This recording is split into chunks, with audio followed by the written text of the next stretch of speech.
to war with everybody, yeah. Shit that hate make it to the featherweight. Niggas say they hard, but they sweeter than a dedication. Hold on, think it's time to introduce. I'm a man and a beast and a step and a rover. Hold on, and a G and a soldier and a mover. Hold on, and a killer and a prophet and a shooter, nigga. Trying to stay humble, my shit crazy.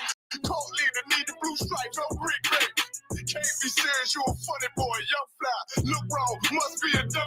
I ain't gunshot. Fuck that little bitch, she a hook. Nigga swear he the go, bring him to the bush.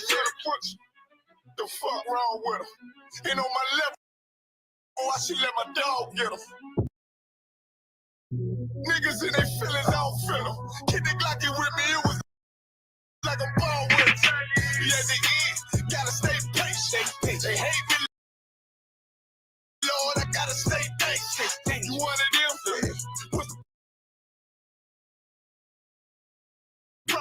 From World West, go to war with everybody. I'm from Philly, you get hot, you catch a cold case. I'm one with these brothers trying to set my soul straight. They done turned me to a prophet from a demon, and I'm locked in this shit and I ain't leaving. Never ski mask transform the war mode like I'm Voltron. Stamp on my head and my chest from the most high. Put something tight around your neck like a bow tie. Got my niggas waiting charged up like they phone died. Red letter, drip clean, it looks so fly. Claim he riding, that's why I left his ass roadside. He gon' die, skyscraper to a nosedive. 9mm plus B, fuck a 4-5. The fuck wrong with him? Ain't on my level, I should let my dog get him. I see niggas in their feelings, I don't feel them. Kick the Glocky with me, it was like a ball with him. Be at the end, I gotta stay patient. They hate me, Lord, I gotta stay patient. You one of them? Yeah. What's the problem? From World West, go to war with everybody.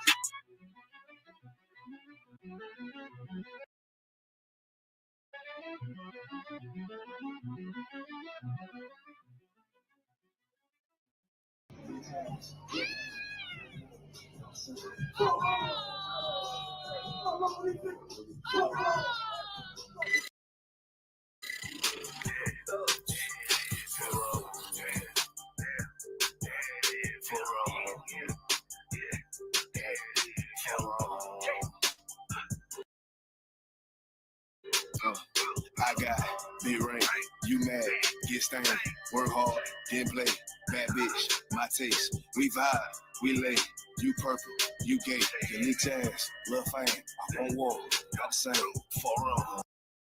I try to tell these motherfuckers time to time, for real. Pussy ass, purple ass nigga, man, for real. Nigga took one ass right. Niggas better get their weight up, you little body bitch. Worry about a damn pay cut, you little body bitch. I ain't worried about none of these niggas, little body bitch. You that scare rat, cowed ass little body bitch. Had to fuck around, get my rank up, you little body bitch. And I'm pouring up, y'all young nigga, and I'ma take a sip. Yeah, all the niggas run down, hate, but tell them zip it lip. You a dumb ass, scare ass, one little body bitch. Hey, and I ain't worried about nothing, nigga, nah, I ain't worried about shit. I got more than one, so you know niggas don't reminisce. I spit flavors on they damn beats, niggas better catch a bitch. Never knew a goddamn man be scared to represent. But you a whole ass, dirt ass, little damn body ass nigga. Get body with the damn scripture with your little body ass nigga. Nigga, I'm a true priest, true line nigga, true Zion ass nigga. And you a little boy, little bitch ass, little body ass nigga. Big rain, you mad, get stained, work hard, then play. Bad bitch, my taste, we vibe, we lay, you purple, you gay, you leech ass, lil' fame, I won't walk, got the same, for wrong. I tell them, nigga, for wrong. Get your shit together, nigga, for wrong. Murky. I'ma do this shit till I write, you little body bitch. I'ma judge your ass like your pot, you little body bitch. And I'm smooth with it. Yeah, Zach, you little body bitch, and I switch ain't gonna have thought, little body bitch, and I'ma stay determined like the cars, you little body bitch, and I'm so cold like a bond, you little body bitch, and I'm a warrior like that bar, you little body bitch, and my aim like that a Zach, you little body bitch, need a princess papa, little body bitch, or anyone down the slide, you little body bitch, yeah, I keep a couple straps in my ride. You little body bitch, since you can't get it, wanna die, cause I'm body bitch. You right, you mad, get stoned, work hard, get played, bad bitch, my taste, we vibe, we late, we perfect, we pay, we lit jams, love fame, all on, not same, fall on.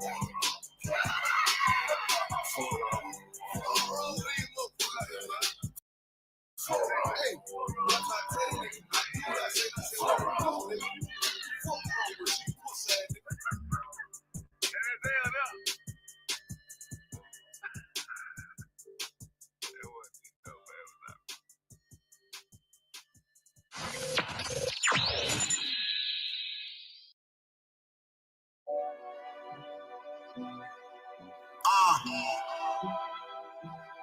One West World.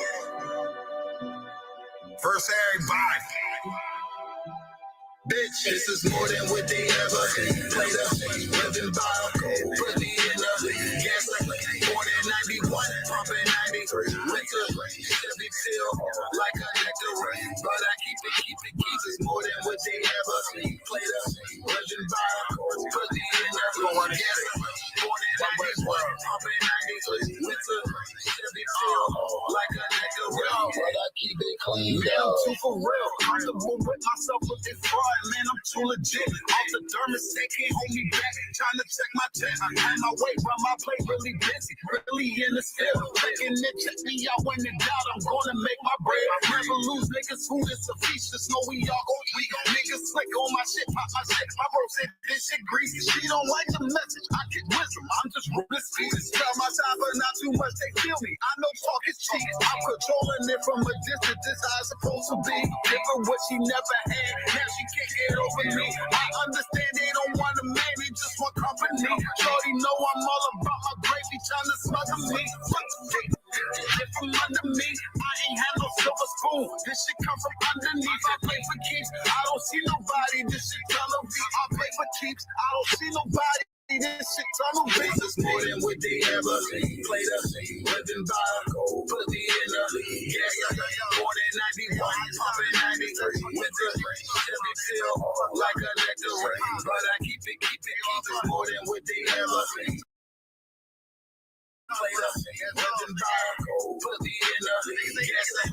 Born in 91, pumping 93. Winter, Chevy feel like a nectar. But I keep it clean, though.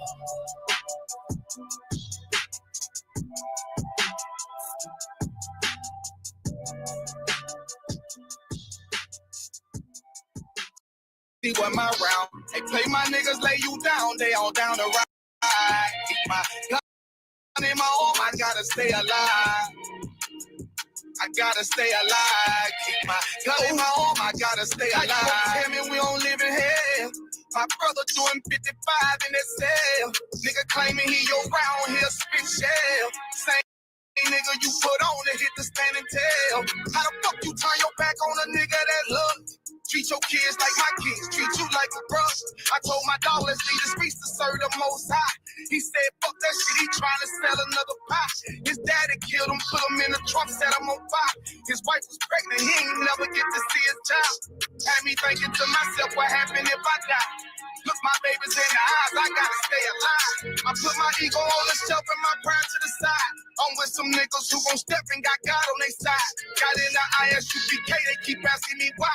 As I do the work of the Lord, I gotta stay alive. Face the east, pray alive. I seen heaven turn to hell, I gotta stay alive. Lord have mercy on my soul, stand by my side. I killed the old man and I watched him die.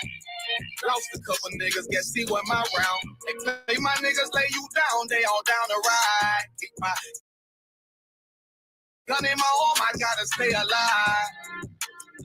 I gotta stay alive. Keep my gun in my arm, I gotta stay alive. You ever pump a pack with a snake by your side? Yes, I see a man reach out to God before he died. Yes, I did.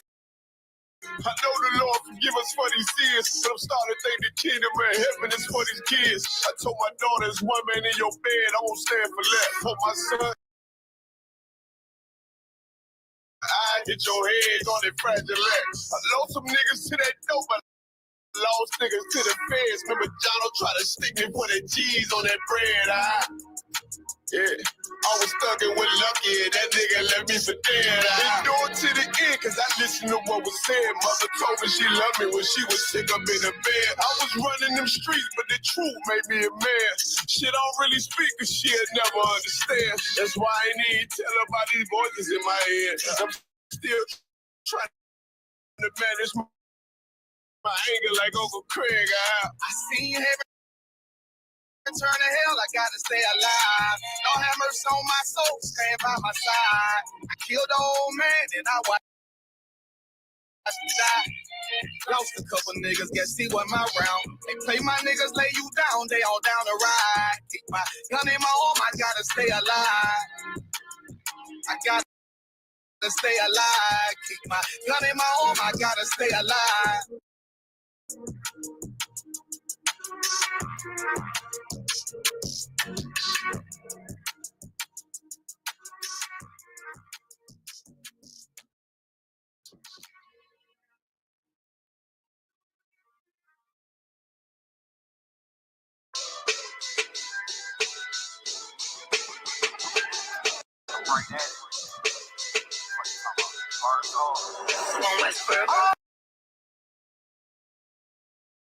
Hear the hunger in my voice. They used to tell me to speak up. The problem wasn't what I was saying, they couldn't keep up. Instead of moving around with some patience, they tried to speed up. It got colder than a bitter bitch, found me a way to heat up. What's a favor for a favor if we all didn't make it? Kept it 100 with everybody, but they just won't change. I ain't get caught up in the hype, cause I ain't feel like I made it. Couldn't picture me here now, but here's your moment to frame it. And I ain't never understand that self-entitlement spirit. I felt the vibe, I don't wanna get near it. Before I made the appearance, I took a second, took a look in the mirror. This God, Lord, the only thing that I fear. Y'all got me fucked up. It's all passion, it's tradition, it ain't faction. It's no action, they neglecting it still passive. I think massive, no response, that's still tact. Y'all should quit rapping. Cheap shots, I'm cinematic. I ain't average, I'm an overdose fanatic. I go, you lose and win like asthmatic. I'm not first, that's automatic. I'm the best in my division. In the ghetto like the pigeons, in the hood like the engine. You a bull for that chicken. I don't fake split the sentence cause my mind made up, nigga. We in the end of time, but my time ain't up. Now when I was young and running wild and wide-eyed like a cabbage man, I had to get it as vivid, adapted to my habitat. It's certain shit I won't do,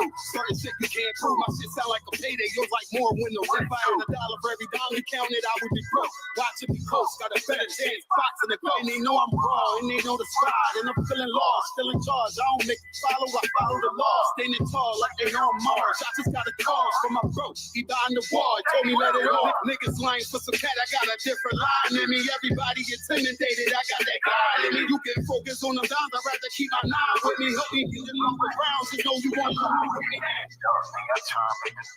ain't playing by the rules. I've been trying to play it cool, but that ain't gonna be the living. Y'all out here looking like fools.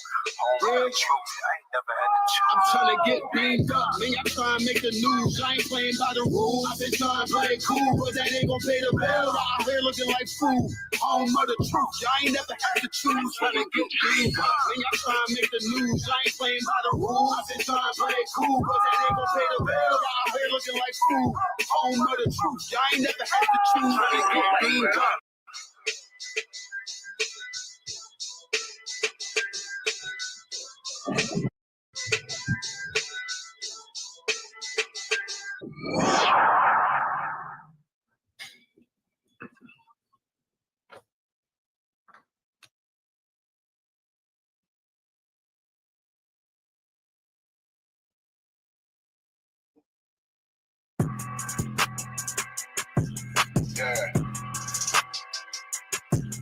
Yeah, you know what it is. 140 for the rapper, busy man, shit, nigga. They take their head off, nigga. I pray what Eve did to Adam, I just pray my love don't lie to me. Swing the iron like Samson, I can't let no hope to lie to me.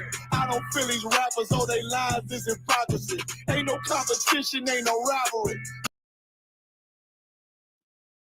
Allah Pinya. Bruh. Y'all about Shimmy outside, brother. Thumb, clap it up, Hakim. Ooh, wee.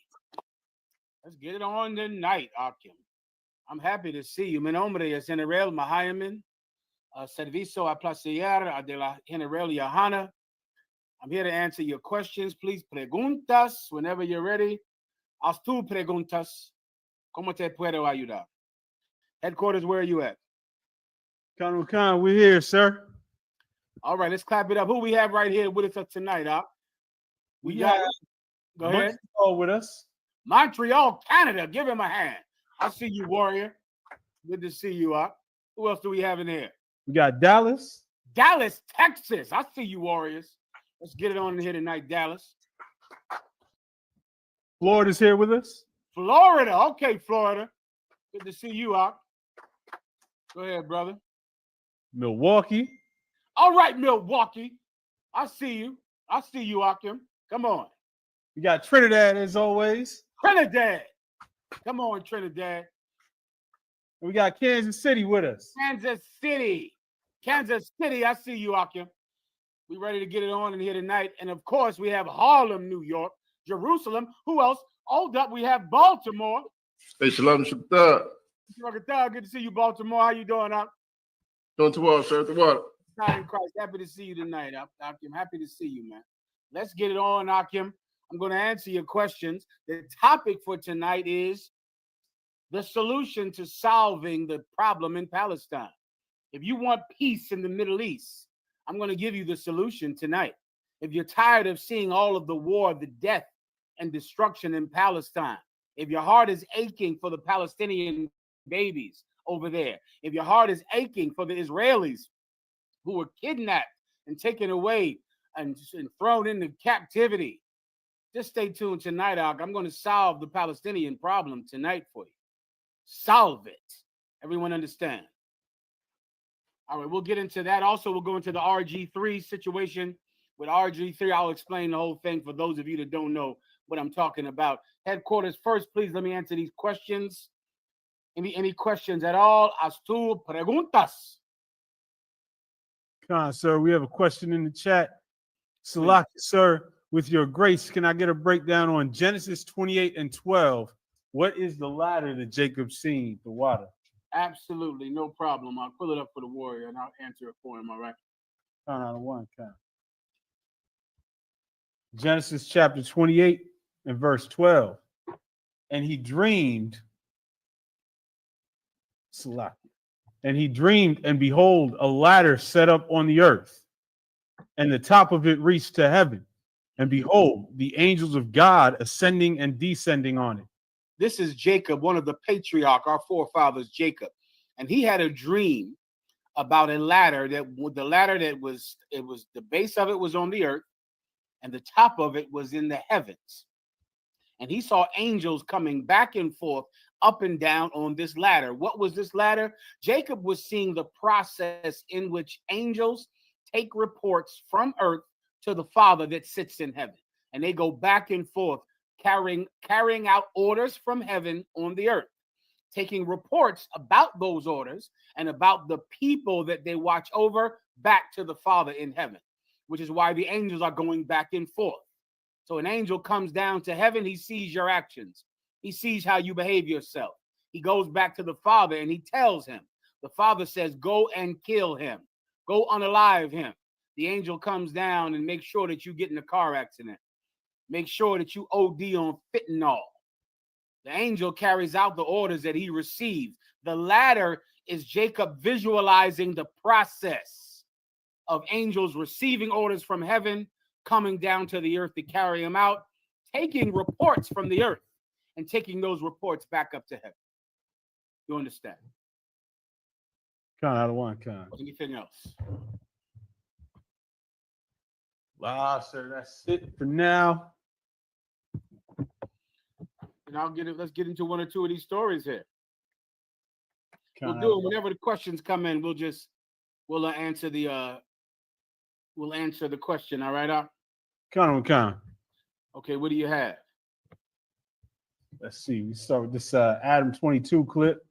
Let's do that. Go ahead.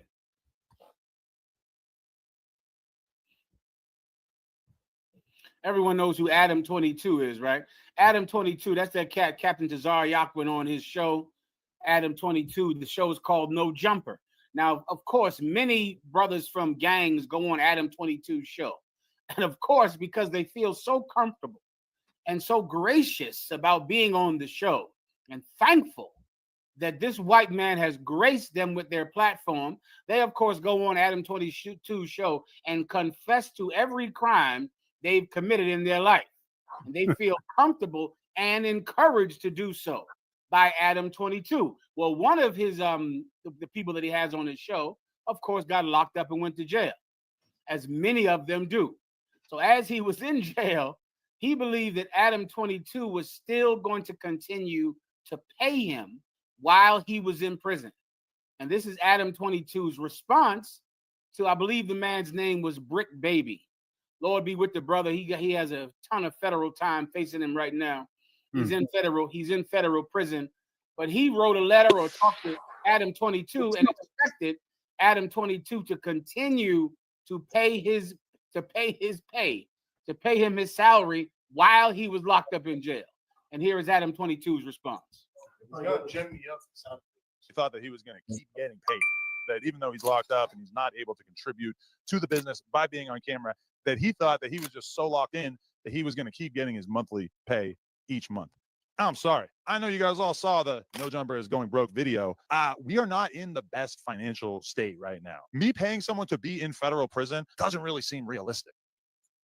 Now, that is very interesting if you could understand what that poor brother, Brick Baby, must have thought. Did you hear the part when Adam 22 said he must have been he thought he was so locked in? Did you hear that, Ephraim? Con. Okay, I know Adam 22 doesn't understand this because many white people don't understand how poor black people feel about white people. They just don't know. Brick Baby went to federal prison, and in his mind, his daddy is going to take care of him while he's in jail. His daddy. He doesn't think of Adam 22 like an employee, like an employer. No one who works a job would ever think that your employer would pay your bills while you're in jail. If you work at FedEx or Home Depot and you get locked up, no one thinks that Home Depot would continue to pay you while you're in jail. But you see, Brick Baby doesn't understand the relationship that he has with Adam 22. He thought Adam 22 was his friend. He thought they were friends. He didn't think they had an employee-employer relationship. He saw something so deep and meaningful and a situation which was completely carnal and was completely transactional, but he didn't know. And that's important because so many of you out there, you believe that white people love you because they pay you. You believe they love you because they play sports alongside of you. You believe you have some deep relationship with them, all because you feel so graced to be in their presence. You feel so blessed. You think I'm on Adam 22's show. I'm telling him all my crimes. Surely he'll take care of my family while I'm in jail. And Adam 22 thinks that the concept of that is ridiculous, that you would even think that, because you idolize white people. You think of them like some God allowed you to come on his platform. And this God is the blessing in your life. And when you go to jail, he will be a merciful God to you. He will pay your bills. He will take care of your family. He will be completely merciful to you. You don't think of white people like they're just people, like they're just average people. What else does this matter on? RG3. Let me tell you about the RG3 situation. Do you know about RG3, Ephraim? Yes, sir. Break it down for everyone. So RG3, who's famously, he was a short success in the NFL. He's more known for just marrying white women. And now he's a commentator. His colleague, Ryan Clark, they got into a battle where RG3 basically said that Angel Reese hates Caitlin Clark. Mm-hmm. that he analyzed some situation where there was a foul in a game they had the other night, and he said that she has hatred for this white basketball player, Caitlin Clark. Well, Ryan Clark came on and said that he can't analyze this situation because he can't relate to black women. He has no black women in his life. RG3 felt like the line was crossed, and got all in his feelings about that. Can we play the RG3 video? Play the response video when he has his white wife sitting in the background. Come on, sir. And this applies to the RG3. So many of you out there, you have a white wife, you have a white friend or a white teammate on your, basketball or football team. And the white boy is simply looking at you like, his black friend. He can always tell people he has a black friend because he knows you. But that is not how you look at him. You look at him like he's a God that allowed you to come to heaven, that allowed you to step into his world. And it's so unbalanced a relationship that black people, Hispanics, you're the ones that get hurt when it goes awry. You're the ones that get hurt when this fallacy of a friendship that you have, this fallacy of a marriage that you have in your mind, finally gets revealed to you to be something that it was not. Go ahead and play it. And who's really speaking? On the sideline, just, yeah, baby, get her, you get her. Who celebrates like that for a flagrant foul on another player if they don't dislike that player? Okay, you want some more evidence? Here's some more evidence. Remember last year when they were talking about who gets the credit for the expansion and the eyeballs and the popularity boost of women's basketball? Not just the WNBA, but women's basketball in general, because of the spike in the women's NCAA tournament and WNBA viewership. A lot of people were attributing that to Caitlin Clark, and rightfully so. This is what Andrew Reese had to say. Did you see that, Ephraim? Now, because he's successful and because he played football and has this podcast, everyone will believe that this white woman is blessing him, that his white friends are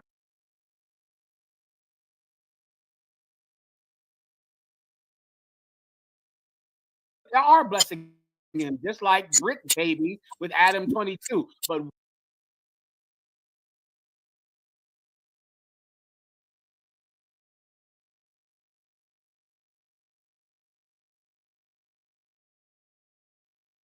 when he goes to jail, then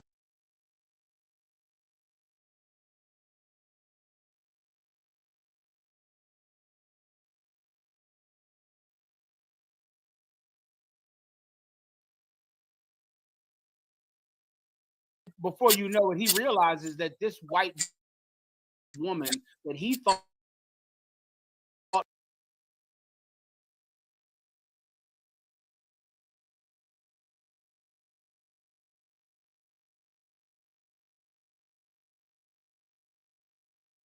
was a goddess doesn't love him at all. She's going to divorce him.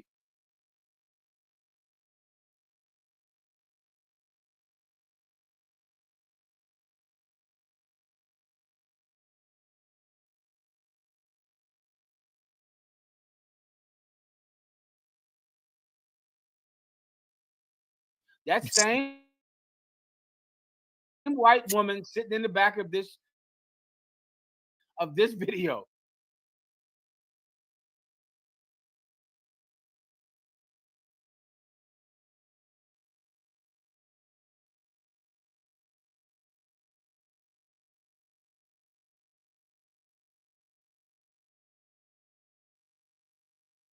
Sitting there making sure that her slave says the right thing.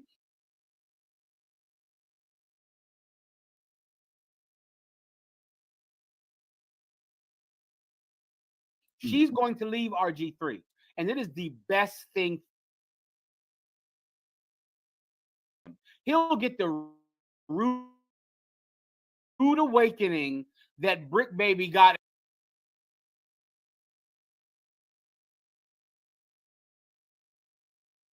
in federal prison when his best friend realized that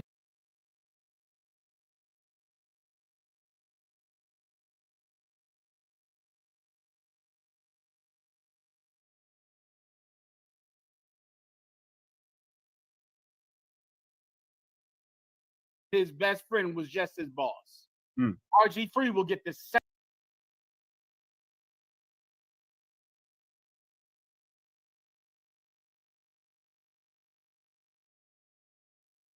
same rude awakening when that devil leaves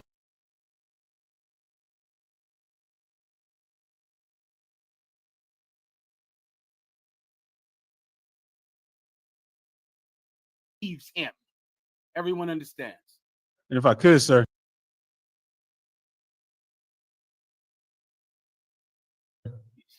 he's known for being like almost a caricature where he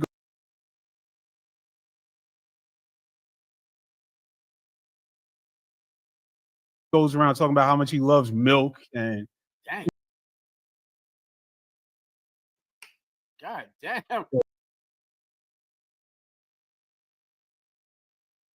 So what? Like he's obsessed with everything white. yeah. Listen, he's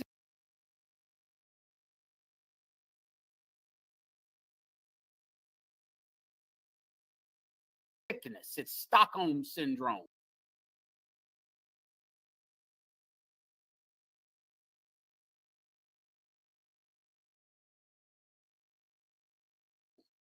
Well, he is just absolutely obsessed with pleasing his oppressor.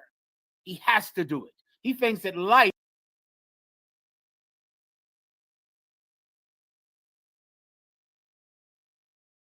is about pleasing white people, making white people comfortable.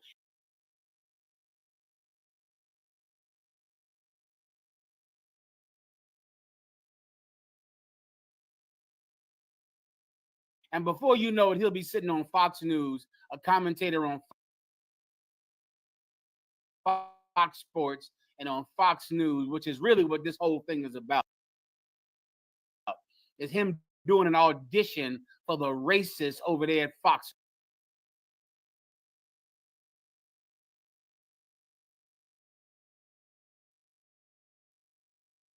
Question. Constance Milwaukee has a question. Milwaukee, you're up.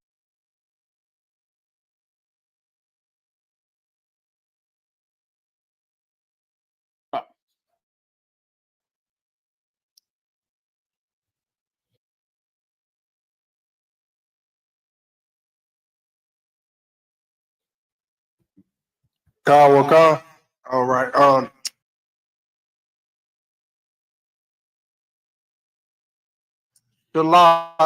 Shalakia, I don't want. I didn't walk.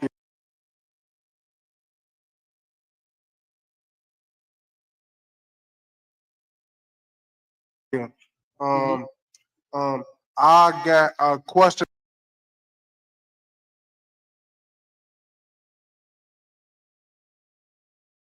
Um, Ephesians 6:6. I want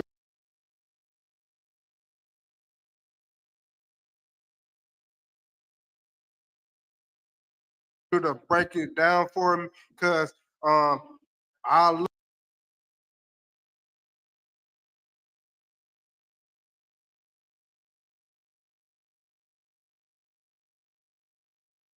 look at he lived twice 1,000 years, and I don't um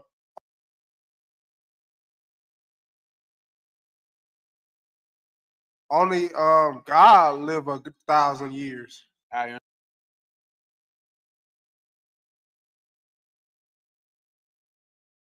understand. I'll break it down for you, okay? Come.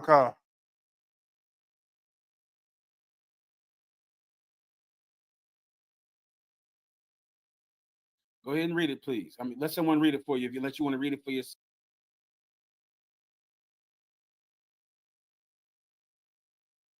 So it's up to you. I'm gonna read it myself.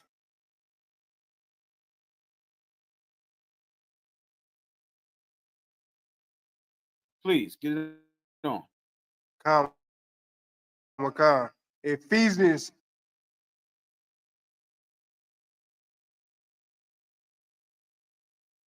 chapter 6 and 6. Yeah,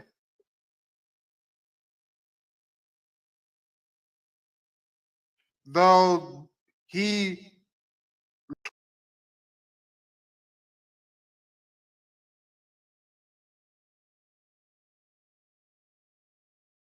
twice old, told, yet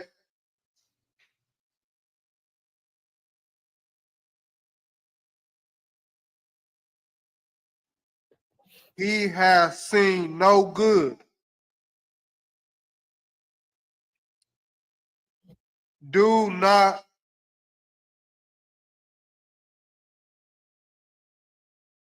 all go to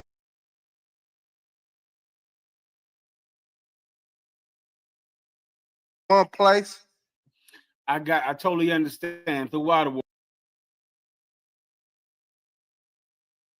warrior. Okay, he's not saying this person lives 1,000 years. It's like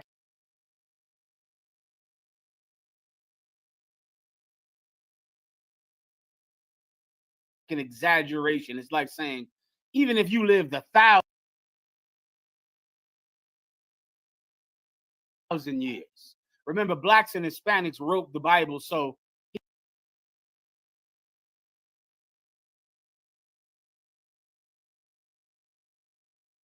he's not saying the person is actually living 1,000 years. He's saying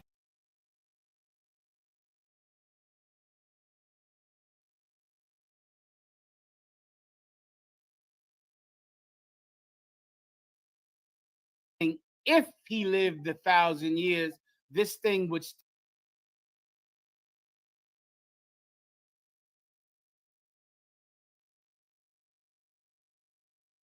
never happen. It's an exaggeration to make a point. You understand? Come.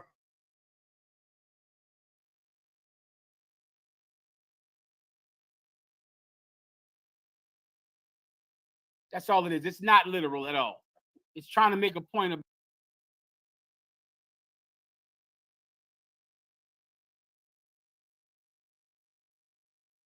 about that's the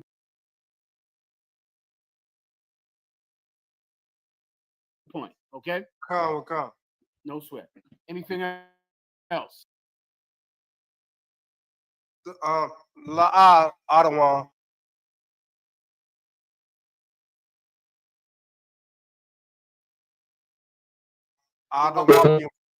Well done.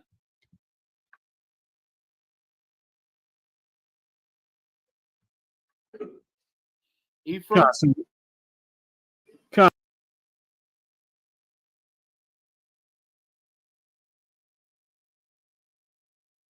So we have a question in the comments.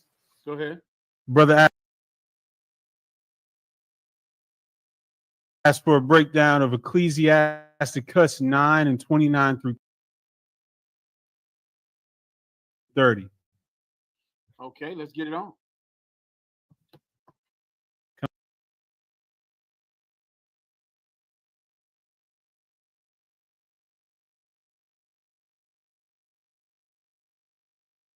Or Salaki, I believe he meant Ecclesiasticus 19 and 29. Ecclesiasticus 19 and 29, no problem. Ecclesiasticus chapter 19 and verse 29. A man may be known by his look, and one that hath understanding by his countenance when thou meetest him. Mm-hmm. Is that it? Verse 30, a man's attire and excessive laughter and gait show what he is. Oh, yeah, brother. Listen, this is a precept against the purple pigs, against the Christian church. This is a precept again against looking gay. That's what this is about. This is telling you to walk, talk, act like a man. That's this precept out. And this precept directly contradicts the kind of spirit, the kind of attire, the kind of walk that they teach you is the church way to behave. The way that a man of God dresses, the way that a man of God talks, like Jamal Bryant. You ever see Jamal Bryant and you don't know what's happening in his personal life, but you know he's gay. You know it, even though you don't see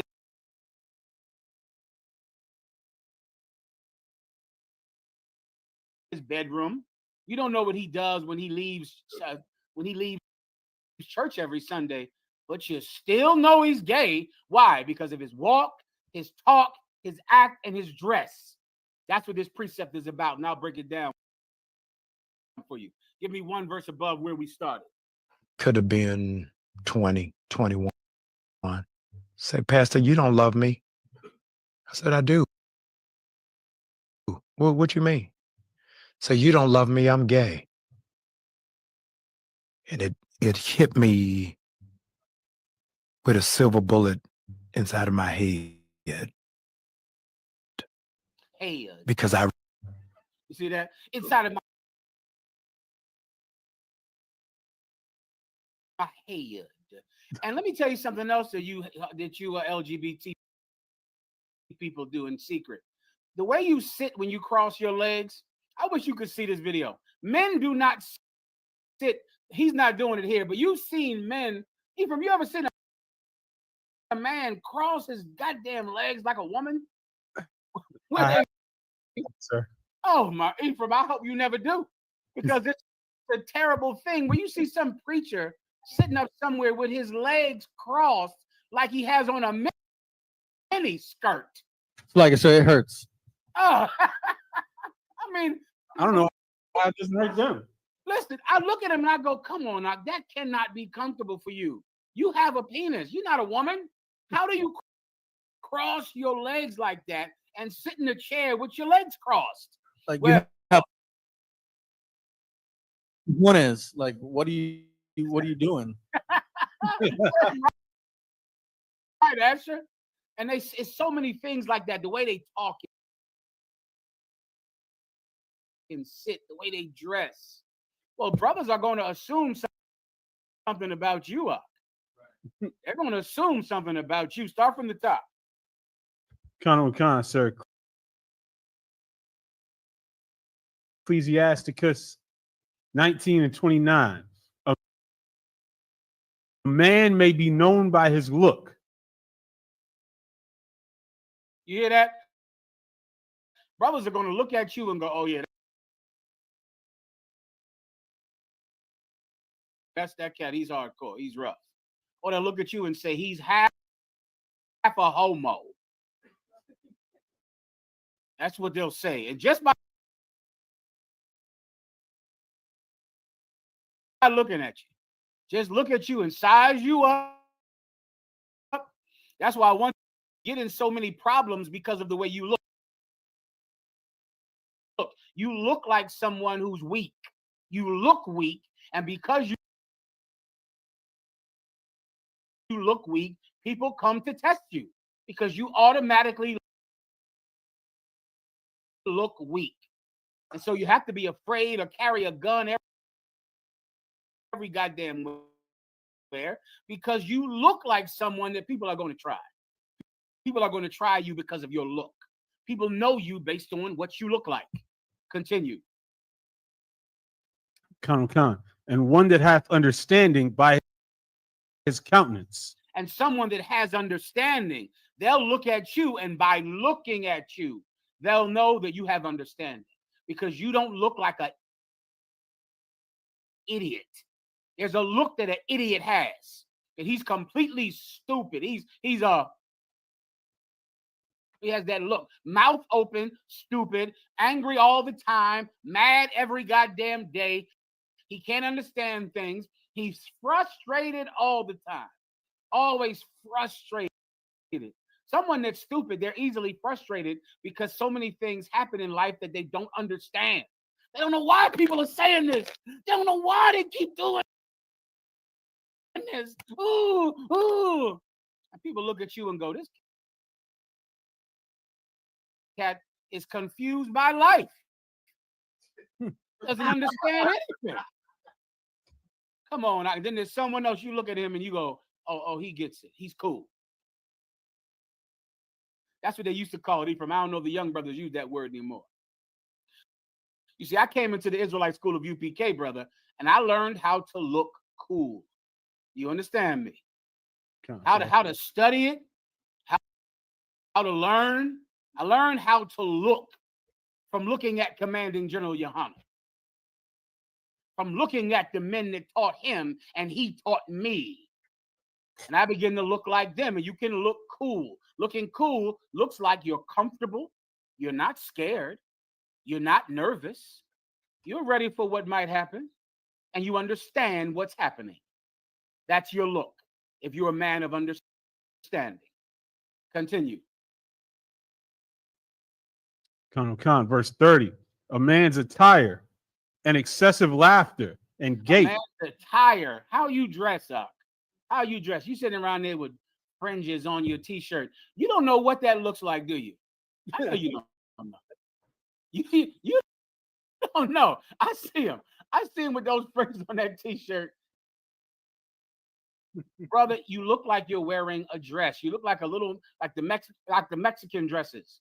You look like you're wearing a dress. When you put fringes on a t-shirt, you think you're keeping the commandments because you think that t-shirt is a garment. It's not a garment.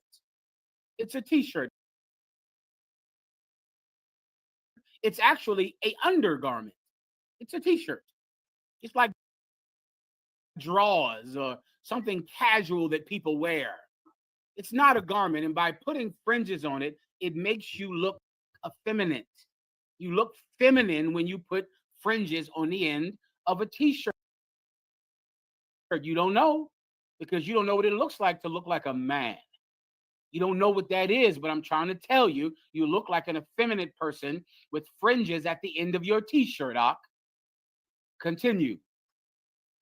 And excessive laughter. And what? And excessive laughter. Oh, you're just a silly boy, aren't you? Oh, you're a silly, you're a silly little boy. Everything tickles you, doesn't it? And you see, it says excessive. Because when you are cool, you're not giddy like a goddamn 13-year-old girl. You're not like a Tyler Perry movie. That's not how you are. And young brothers have to learn this from grown men. This is something that men teach young men. Grown men teach this to young men. How to walk. Hey, boy, you stop switching, young brother. Do y'all still say switching? Is that still a word? Switching? That's gone, isn't it? That's gone. Because I noticed that women do not switch anymore. I don't know when that stopped. But women used to switch when they walked, Ephraim. They would switch. A woman walked, it was like, that's how a woman walked. But it seems like women do not switch anymore. And before, if you were a man and you switched, somebody said, hey, yo, walk, stop switching, man. Some older brother came up behind you and said, yo, man, watch me. See, I walk like this, walk like me. And you watch it and go, okay, all right, that's how you're supposed to walk. Your father would teach you this, uncles. You know, young brothers in your neighborhood, man, you might be raised around your mother, and so you start switching, walking like your mom, like Dwayne Wade. Dwayne Wade said he would be young, putting on his mommy's shoes and putting on his mom's, high heels. And what are you supposed to do? You have no male role model around the house. So you start acting like the women around your house. And you giggling and laughing like when your aunts come over. Girl. That's not the way men behave. That's not the way men behave. Men can show emotion, but it has to be for real. A man can cry, but if a man cries, it's supposed to be something worthy of crying over, brother. Worthy of crying over. A man doesn't cry because this movie touched him so, or this song touched him so. That's not a manly thing to do. If a man cries, something serious has happened. Something touching, something for real has happened. A man doesn't cry as easy as a woman, and a man does not laugh as easy as a woman. This is something that fathers teach sons. This is what I learned from Commanding General Yohana in the Israelite School of UPK. Continue. And gate, show what he is. And his what? And gate. You know what a gait is? A gait is how you walk. That's your gait. The stride that you walk with. The stride that you walk with. Somebody's going to look at you and look at how you walk, and they're going to go, oh, he's a homo. Oh, this cat is weak. He's weak. And I'm glad you brought this up, because this is something that I have never quite verbalized about my disgust with the IUIC, the purple pigs. Do you mind if I bring it out right now, Ephraim? Baba Kashah, sir. If you don't mind, I like to say this. This is a perfect precept for what's wrong with the way the IUIC looks, the way they talk, the way they dress, the way they even try to talk about God and talk about the Bible. You know what? In the IUIC, you know what's wrong with them? All of them look like they get no pussy. You understand me? Ephraim, are you there? Yes, sir. You know what I mean, Ephraim? Yes, sir. Walk with me with this. Okay, I don't know if all of them are gay, right? Mm-hmm. But they don't get women. Everything about them acts like a brother who gets no bitches. None. He gets no women. He doesn't know how to get women. He doesn't know how to attract women. And it's a way a brother looks and you go, oh, you don't get women, do you? I can see that in you, that you get no pussy at all. You don't know anything about women. You don't understand women. You're not even attempting to get women. Even if the ones in there who aren't gay, you can tell that it's not a part of their life to attempt to seduce a woman, to attempt to attract a woman. Why in the hell would you follow somebody who gets no tail at all? None. Women do not like him, and he doesn't like them. What do you want to do? Follow him? That's going to be your leader? Some cat who does not get pussy. None. You want to be with him? Okay. Go ahead. No problem. Well, listen, maybe the Lord will be with you, and your bishop or deacon won't be gay, but he damn sure can get women up. I'm in the Israelite School of UPK around here, brother. We can get some women around here. Put a One West on the screen if you know what I'm talking about. Sisters, put a One West on the screen because you know just what I mean. These women in here, brother, like us. Do you understand me, Ephraim? Absolutely, sir. Oh, they like us in here. They girls like us and we like them. I ain't joining no goddamn IUIC, a can full of men that get no bitches at all. No, thank you. Gracias por nada. No. Thank you. Give him Rakah. You know what you're talking about. Damn right. I'm on a buff. All right, next, please. Kind of one kind. Right, Ryan. You know it's how's a lie. I know you know. Salakia, sir. Salakia, go ahead. That's probably why they're so aggressive and beat each other and unalive women.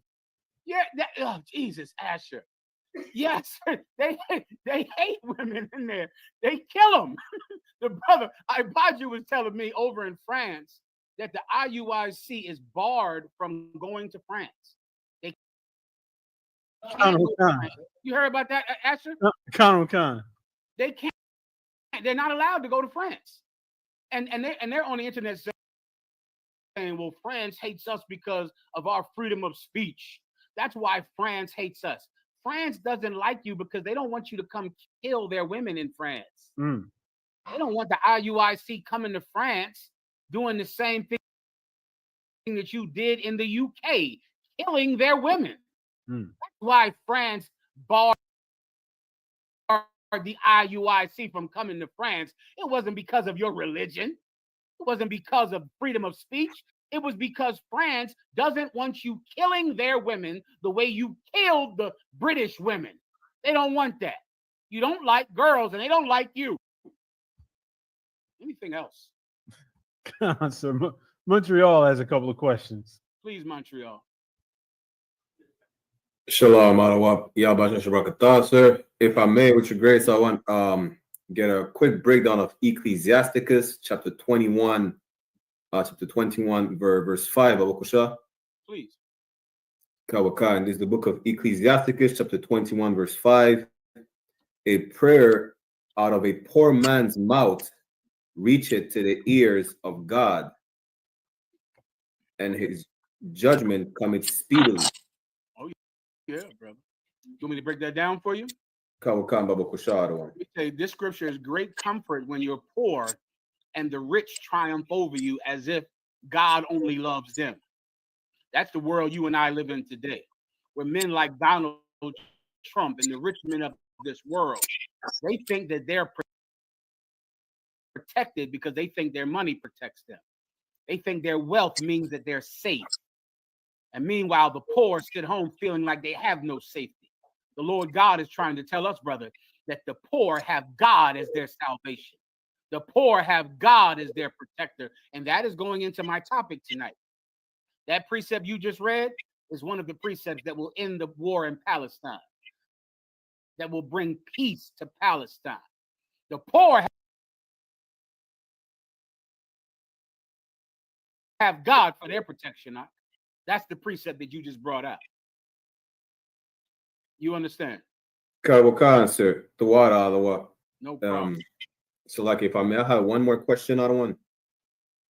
I need another breakdown, 2 verses down. So, Ecclesiasticus chapter 21, verse 7 and 8, if I may, I don't want. Please. This is the book of Ecclesiasticus chapter 21, verse 7. And an eloquent man is known far and near.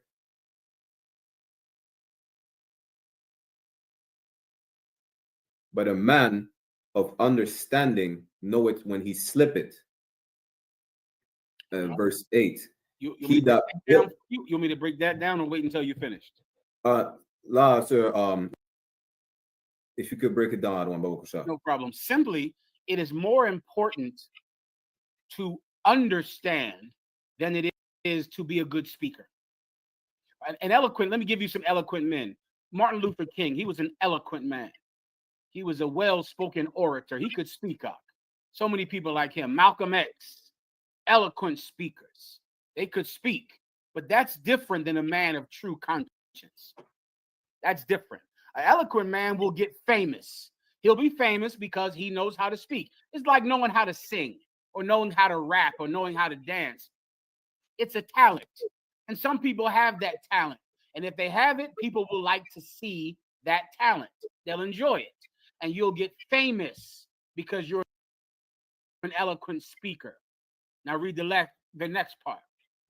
Kawakan. But a man of understanding knoweth when he slippeth. Well, let me tell you something. Let me tell you what's better. It's better to be a man of understanding, because a man of understanding would have never made the kind of mistakes that Martin Luther King made in his personal life. Because a man of understanding knows when he's slipping. He knows when he makes a mistake. So many times people that can speak, they can't govern themselves. They don't know when they make mistakes. You'll give somebody that gives an amazing speech, and he goes home and he's a drug addict.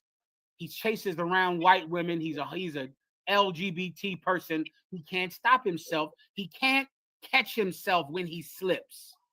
So Malcolm X, although he's a great speaker, he's going to betray his brothers and side with white people and betray his brothers, and then they're going to kill him because, of course, they're evil people as well.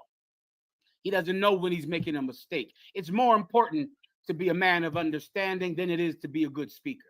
That's more important. There's nothing wrong with being a good speaker. It's a talent.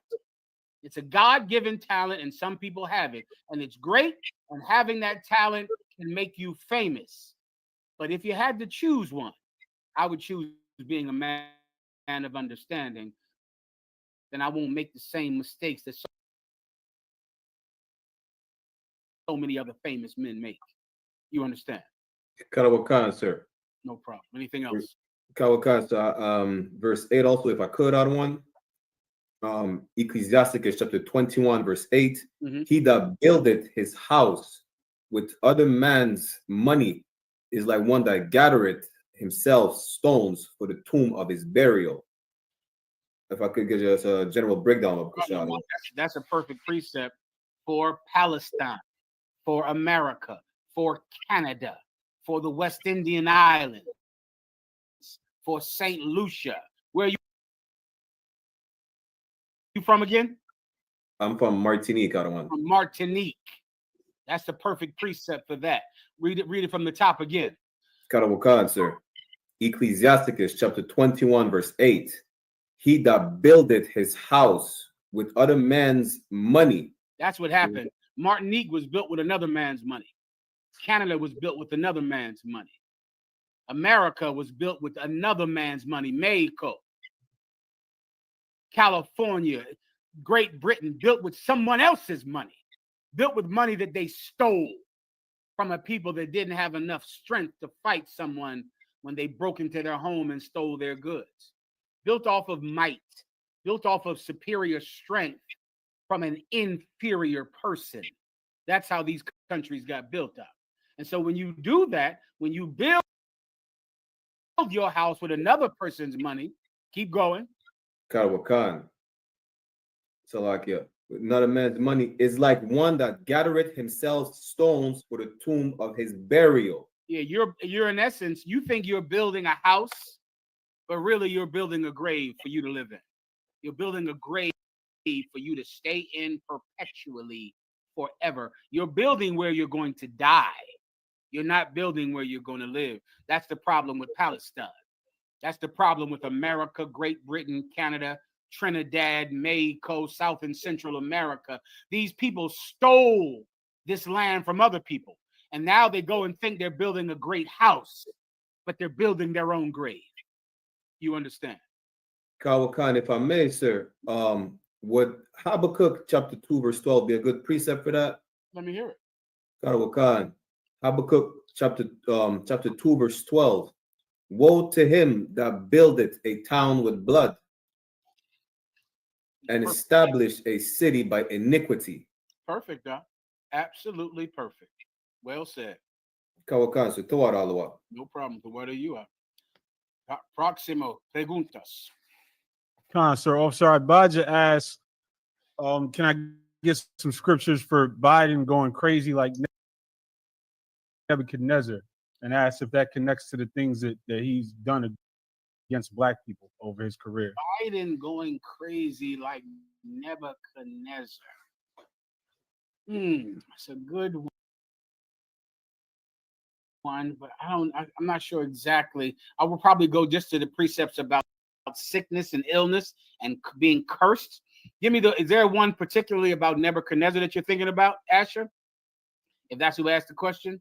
I'm sorry, Ibaja, you got to give me what you mean by Nebuchadnezzar. That I can't recall what you're saying about that, how you're relating it to Nebuchadnezzar. All right. He'll have to give me that one. All right. Khan. All right, let's move on. Khan, sir, brother asked, Lord in Christ, Salaki, if I may, can I get a breakdown of the angels with 4 faces, Baba Shah?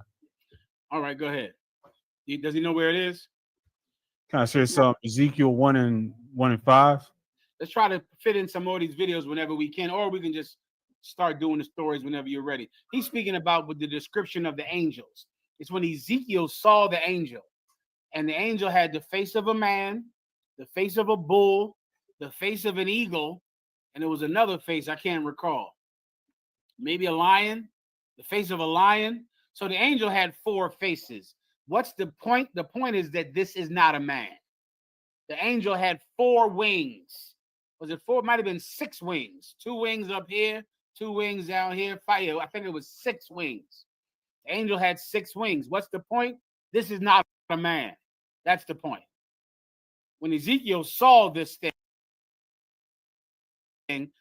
had 4, 5 faces, 6 wings. This is not a human being, which was the point that the Most High God was trying to get across. This is not some man. This is a servant of God from another dimension.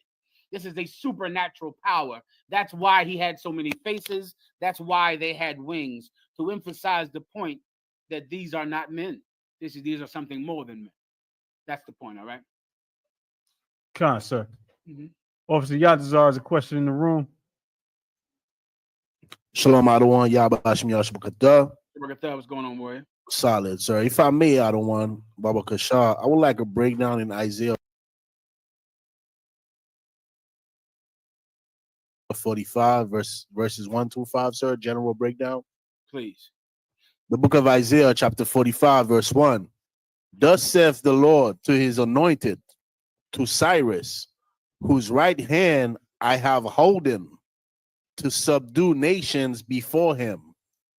And I will loose the loins of kings, to open before him the 2 levied gates.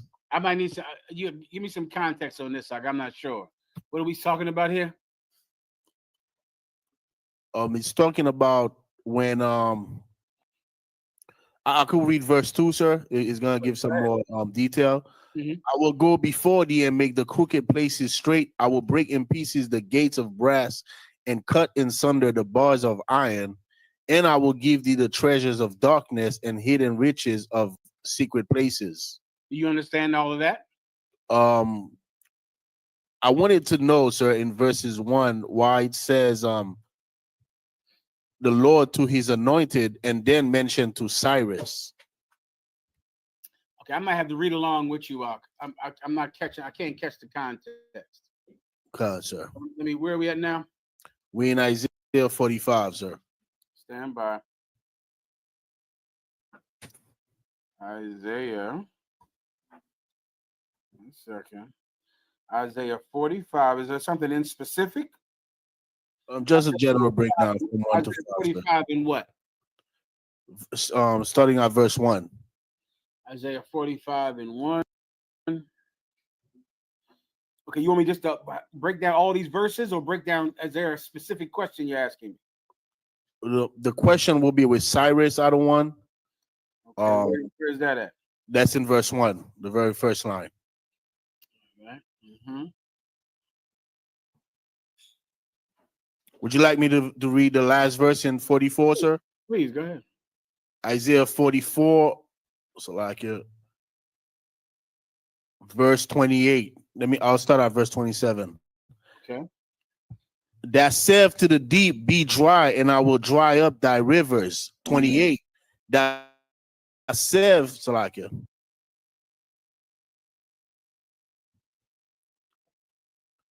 I will have to start at 24 for the context, sir. All right. Thus saith the Lord thy Redeemer, and he that formed thee from the womb. I am the Lord that maketh all things, that stretcheth forth the heavens alone, that spreadeth abroad the earth by myself. 25, that frustrateth the tokens of the liars, and maketh diviners mad, that turneth wise men backward, and maketh their knowledge foolish. 26, that confirmed the word of his servant, and performed the counsel of his messengers, that saith to Jerusalem, thou shalt be inhabited. And to the city. Leave, Bob, you gotta give me your point, though. I get what you're saying, but is there a point you're trying to get me to see? I'm missing something. No, I wanted to get the context to see why he was referring to Cyrus, why he mentioned the anointed, and then he mentioned to Cyrus. And Cyrus, this is the king. I might need to look him up. I can't really recall. Like, isn't this the cat over King in of Persia? King of Persia. Right. Now, to my memory, it's jogging my memory only slightly. To my memory, this is the cat that gave us permission to go back and build Israel. Sir. Okay, this is the cat right here. That's what he means by the chosen. Cyrus was not an Israelite. but the Most High God chose him to be the one to be utilized for us to go back and rebuild our homeland. So what you're reading about all here in 45 and 1, I can break that one down for you if you need. Let me just break 45 and 1 down for you. Go ahead. Come on, sir. Isaiah 45 verse 1. Thus saith the Lord to his anointed, to Cyrus, whose right hand I have holden. Cyrus was chosen to be the heathen king to help us go rebuild Israel. Cyrus is not, Jesus Christ. He's not an Israelite. The word anointed just means he was chosen. He was the heathen king that was going to be the one sitting on the throne when we went back and rebuild our kingdom. And he was the one that was going to be utilized by God for us to do it. He was chosen for that fact. The Most High has done that many times throughout this nation. He chooses someone. He can choose a heathen to be chosen to do a task, but never to be chosen to be his people. But he chooses them for some task. And the woman, there's many people like that. There's the woman who Christ anointed her daughter, healed her daughter. There was a heathen woman chosen for that purpose, and other heathens chosen for that. Cyrus was the king that was going to be the one to give us the permission, the authority to back up, to go and rebuild the walls of Jerusalem. So that's why he's calling him anointed, if that was your question. And you can just, this is in the Bible dictionary as well, what I just said. All right. Khan, I don't want Khan. Anything else? Nah, sir, that breaks it down, sir. Go on, I don't. Sweat. Counselor Officer Ibaja got his scripture, Daniel chapter 4 and 32 through 33. Mm-hmm. And they shall drive thee from men, and thy dwelling shall be with the beasts of the field. They shall make thee to eat grass as oxen, and 7 times shall pass over thee, until thou know that the Most High ruleth in the kingdom of men, and giveth it to whomsoever he will. That's a good precept for Biden right there. That is actually a good precept. That's one, because Biden is about to go bug nuts crazy on that bone cancer he has. Any Israelites out there that have cancer, it's a terrible thing. And I pray to the Most High God that you be healed. This is a heathen, however. And the Most High God, of course, will not hear my prayers for him. So what he'll go through all kinds of terrible things. He'll go bug nuts crazy, and that will be that for him. Anything else? Most High in Christ. Officer Ayathun says, Shalom, my Lord Salakia, if I may. How do you approach dealing with a child who is constantly disobedient and disregards her parents' rules? How old is the child? If you can get me that, let me find out that. How old is the child? That matters. Some of you say the child 23 years old. The child is 23. Kick him the hell out the house. That's all.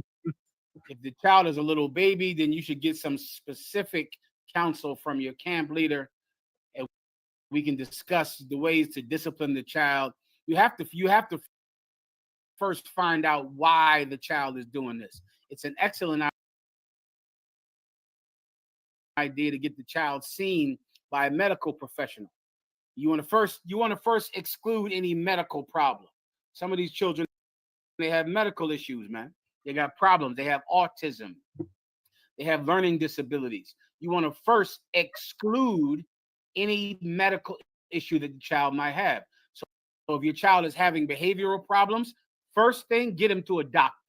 First thing, get him to a doctor and let the doctor check them out. See if they have some issues that they might need extra help with. Now, let's imagine that the doctor says, no, the child is fine. Then you have to look at the parenting. Look at the parenting. Look at how the child is being trained. Some of your children behave like animals because the parents are animals. That's some of your children. You're wondering why your children is so terrible, why your children doesn't listen. It's because you are molesting them. That's why. Because you're molesting your daughter. Some of you out there, can you imagine Ephraim? I don't know why my daughter don't respect me. It's probably because you're molesting her. Then you wonder why this little girl doesn't respect you. How could she? You come into her room at night when the mother goes to work. That's why the girl doesn't respect you. You wonder why the mother why, my daughter doesn't respect, her mother. Well, how could she? The mother drags men in and out of the house, smokes around the woman, gets drunk all goddamn day. If you're an alcoholic, your children probably will have a very difficult time treating you like an authority figure. So if your child doesn't have a medical problem, then the next thing I would look at is you. Are you molesting your child? Are you an alcoholic? Are you abusing your child? Are you constantly fighting in front of your child? You sit around all day fighting in front of your child, arguing, and then the minute you want to act like a parent, now you're wondering why the child looked at you like a piece of garbage because you act like a piece of garbage, and then you want to flip a switch and turn into a parent. It's not so easy. It's not so easy to do that. So then I would look at myself to see if I'm doing something that's causing my child not to honor me. Now, let's say that's not the case. Then your child just needs some skills, some discipline that we can provide in the Israelite School of UPK under commanding General Yohana. All right? Kind out of one kind. Anything else? Sister Ash, Shalom, Shalom in Christ. I want to know how you deal with a grieving spouse. How do you be with them during their hard time? Well, what you want to do is allow them the time. You have a grieving spouse, you want to first give them the time. The Bible says that a good man is the death of a good man is worthy of tears, worthy of crying. So if someone has died in your life or in your husband's life, let him cry. Let him grieve. Just let it happen. You're just there. You're not trying to turn it or sway it or stop it. You're just letting them go through it. Grieving is a process. You got to just let it happen. So you give them the time. Going to the burial, that helps. It used to help. Many times these Christian burials, are really raucous celebrations for some reason. I'll never understand that. I don't know when this started to happen, but I think around about the 70s, they stopped having funerals. They stopped having funerals, and they started having something called going home services in the Christian church, where it's like at one time you went to a funeral to cry. That's really the whole reason that they have an open casket. The casket is open so you can look at the dead body and cry. So you can cleanse yourself with grief. So you can just mourn, cry. You're looking at your dead loved one and you can cry. And at the end of it, you feel better. Then you go have something to eat and get a drink. And you feel better because you got to mourn. Around about the 70s, for some sick reason, Christians stopped allowing Black people to cry at church. I mean, to cry at a funeral, where now you're not even allowed to cry. Who knows what I'm talking about? Does anybody know what I'm talking about? Where you go to a Christian funeral, you cannot cry. You have to celebrate and dance and be happy while your dead loved one is laying there. And so you never get the therapeutic cry that you need, because ain't no reason to cry. We're going to dance and celebrate. Well, when am I supposed to cry? Because I lost my mother. I lost my husband, my wife. So, okay, I got you. I got to dance and smile at the funeral. I can't be sad because that would be weak. I got to dance. So then when do I get to cry? Because I could sure use one. I pray you understand that. Mm-hmm.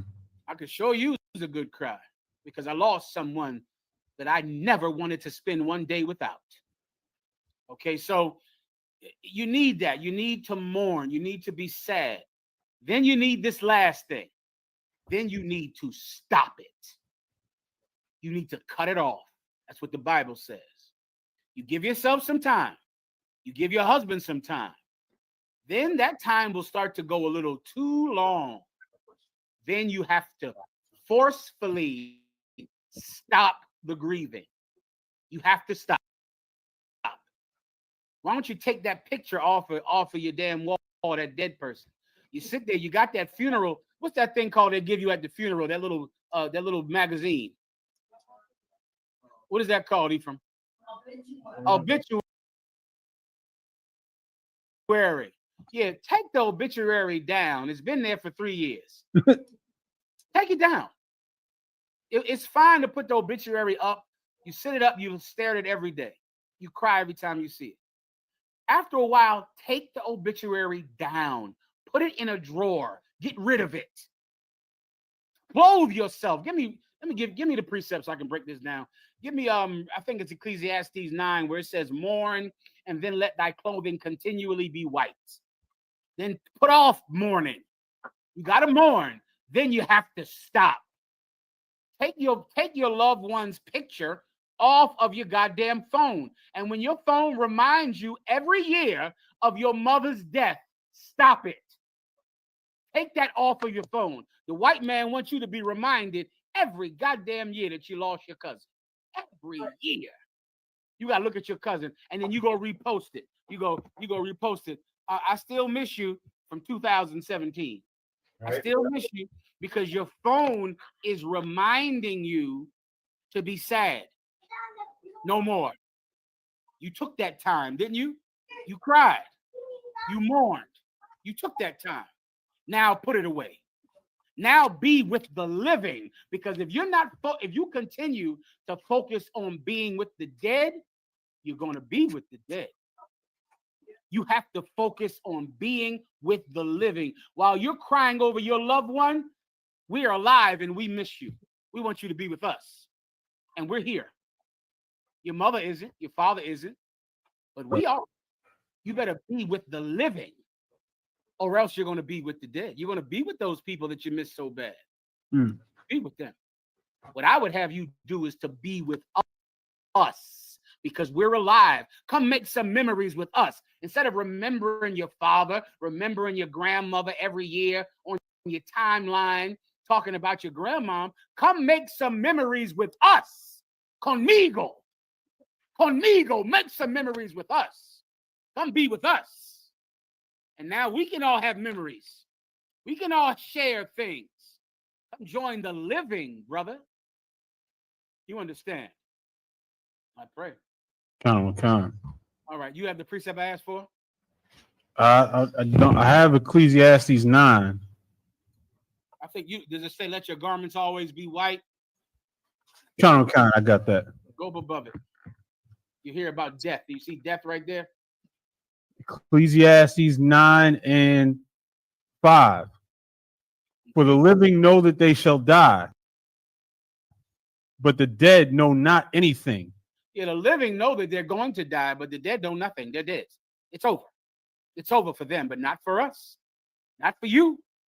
Keep going. Neither have they any more a reward. The dead don't have a reward. The dead cannot work towards a better world. The dead cannot work towards achieving things anymore. So if you're constantly focused on someone that's dead, neither can you. Now you can't focus on a reward, focus on achievement, focus on gathering things that you need to have in life. You'll be just like your dead loved one, gathering nothing, achieving nothing. Continue. For the memory of them is forgotten. Keep going. Verse 6. Also their love and their hatred and their envy is now perished. Everything, the love, the hatred, the envy, it's gone now. Everything about them is gone. Keep going. Now, neither have they any more a portion forever in anything that is done under the sun. Nothing belongs to a dead person. I didn't know dead man's house. That's your house. I'm alive. That's not your uncle's car. He's dead. That's your car. That's your house. They're dead, so it belongs to the living. The dead don't get anything. So what are you going to do? Be with them constantly? Then you have nothing. Continue. Con. Go thy way. Eat thy bread with joy. You hear it? Read that again. Go thy way. That's what you better do. You're going to have your time to cry. Take it. They deserve it. That was a good brother you lost, a good woman you lost, a good grandmother. Good grandpa. Listen, cry. They deserve that cry. Then stop. Go your way. Go ahead. Eat thy bread with joy. Eat your bread with joy. Get up and eat food. Your grandma can't eat any more food. All those recipes grandmom had, that good chicken she baked up and all of that good food you think about, well, guess what? She can't cook it anymore, but someone can. There's somebody that can make that dish. There's someone that can make grandmom's biscuits, grandmom's chicken, grandmom's sweet potato pie. She can't make it, but there is someone that still can make that pie. I'd get up and make one and eat the hell out of it and eat it. Continue. And drink thy wine with a merry heart. That's what I do because I'm alive. Join us. Take the obituary down. Get rid of it. Take the time. Take your death, the people, all your loved ones that died, take them off your timeline. Don't be reminded of it every goddamn year. Do not celebrate the day that someone died. What is that I see on my phone all the time? Heavenly birthday. What in the fuck is that? A heavenly birthday? How depressed do I have to be? I ain't never depressed enough. Man, how depressed do you want me? So wait a minute. So now I got to celebrate heavenly birthdays. I got to celebrate when my father lived and died and forgive him for all the mistakes he made while he was alive. How depressed do I need to be before you're satisfied? I think I'm depressed enough. I'm going to get rid of this heavenly birthday bullshit here. I'm going to get rid of that. I'm going to push that away from me. I'm not going to commemorate the day someone died. I'm not doing that. Why? Because I have to live. Everyone understands. Come on, sir. Anything else? Let thy garments be always white, and let thy head lack no ointment. Mm-hmm. I'm not going to dress, in mourning clothing for the rest of my life. I'm not going to neglect hygiene. That's what happens when you just get absorbed with depression. Now you don't even take care of yourself anymore. I'm going to put some oil on his head, brother. I'm going to get some Tazariak oil, smell good, look good. Get out here and get some tail. Because I'm alive. Everybody understands. Sir, a sister put a comment in, and I remember seeing videos of this. Mm-hmm.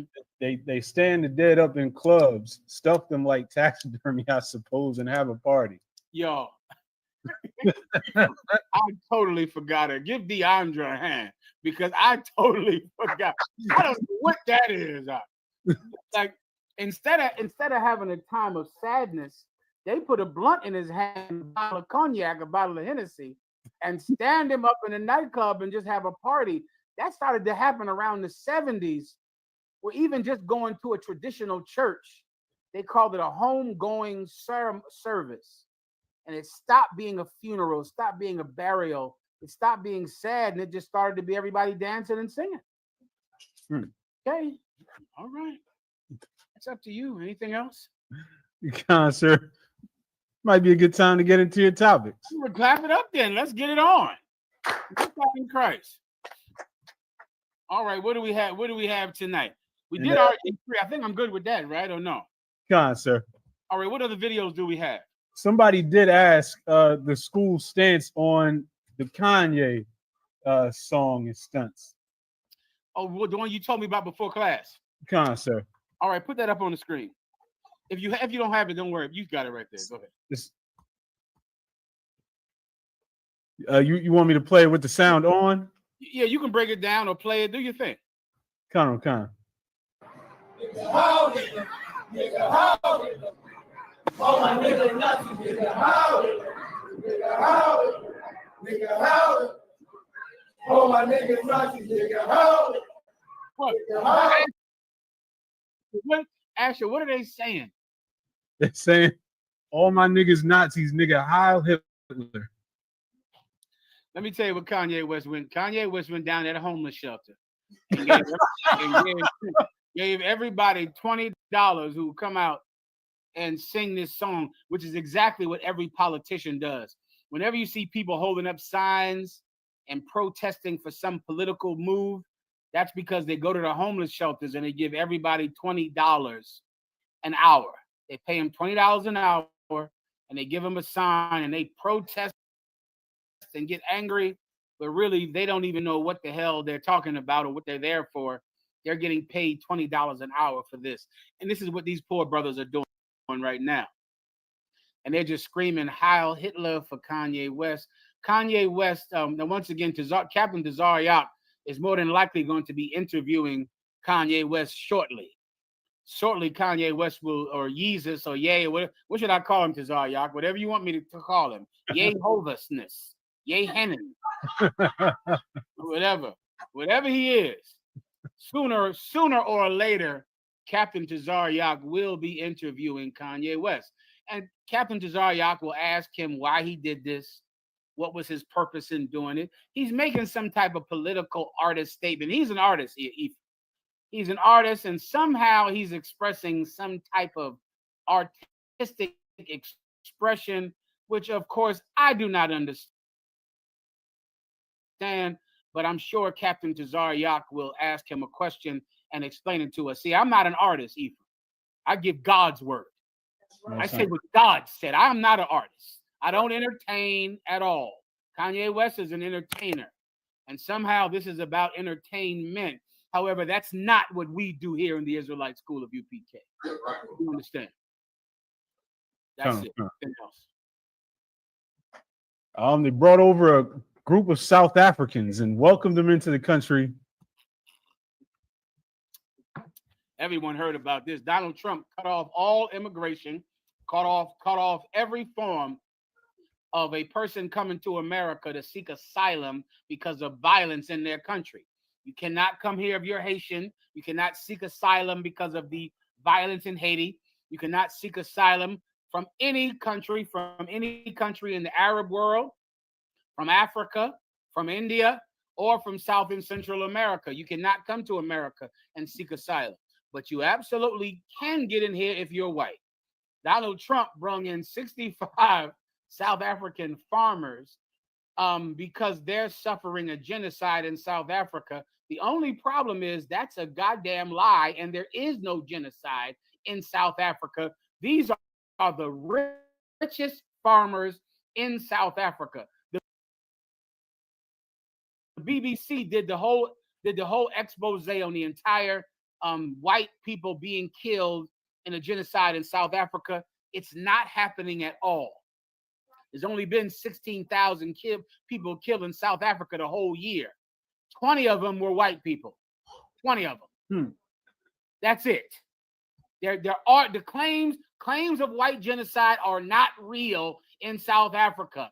That's from the BBC. It doesn't exist. So what's really happening here? These are Elon Musk's friends. Elon Musk is a South African. He came over here as an illegal immigrant from South Africa. And these are just rich landowners that wanted to come to America to get more rich. And they're going to get more rich. They're going to get rich like you can't goddamn understand. They're going to get even more rich than they were in South Africa, just like Elon Musk did. It's going to happen. And that's why they're here. Why are they doing this? Because DEI can only benefit white people. That's it. Affirmative action can only benefit white people. Donald Trump proved that the Israelite School of UPK was right all the time. Right. This is what we said America was like. And you hated us for saying it. Black people hated us for bringing out the racism of America, of Great Britain, of Trinidad, of Canada. You hated us for saying it. Donald Trump is proving that the things that we knew about and you refused to see, Donald Trump is shoving it down your throat. Because he is a disgusting, evil man that you cannot ignore. You see, there were white, disgusting men that were evil before this. Speaking of South Africa, have you ever heard of apartheid, Ephraim? Yes, sir. Apartheid was the government of South Africa until about the 1980s or 90s. When did apartheid end in South Africa, Ephraim? Look that up for me. Leave that on the screen. Apartheid ended in South Africa, I want to say in the 90s. Salaki, sir, in the 90s, sir. In the 90s. Well, before, 1994, sir. say again? 1994. Until 1994, white apartheid was the ruling government concept in South Africa, which meant that the dark-skinned Africans, the real Africans, the Hamites, according to God, were second-class citizens. They could not own land. They had no justice according to the law. They were a second-class people by law in South Africa. And during that whole time, America was friends with South Africa. America did not oppose apartheid. Jimmy Carter was an ally to the South African apartheid, an ally. Ronald Reagan was an ally to apartheid South African.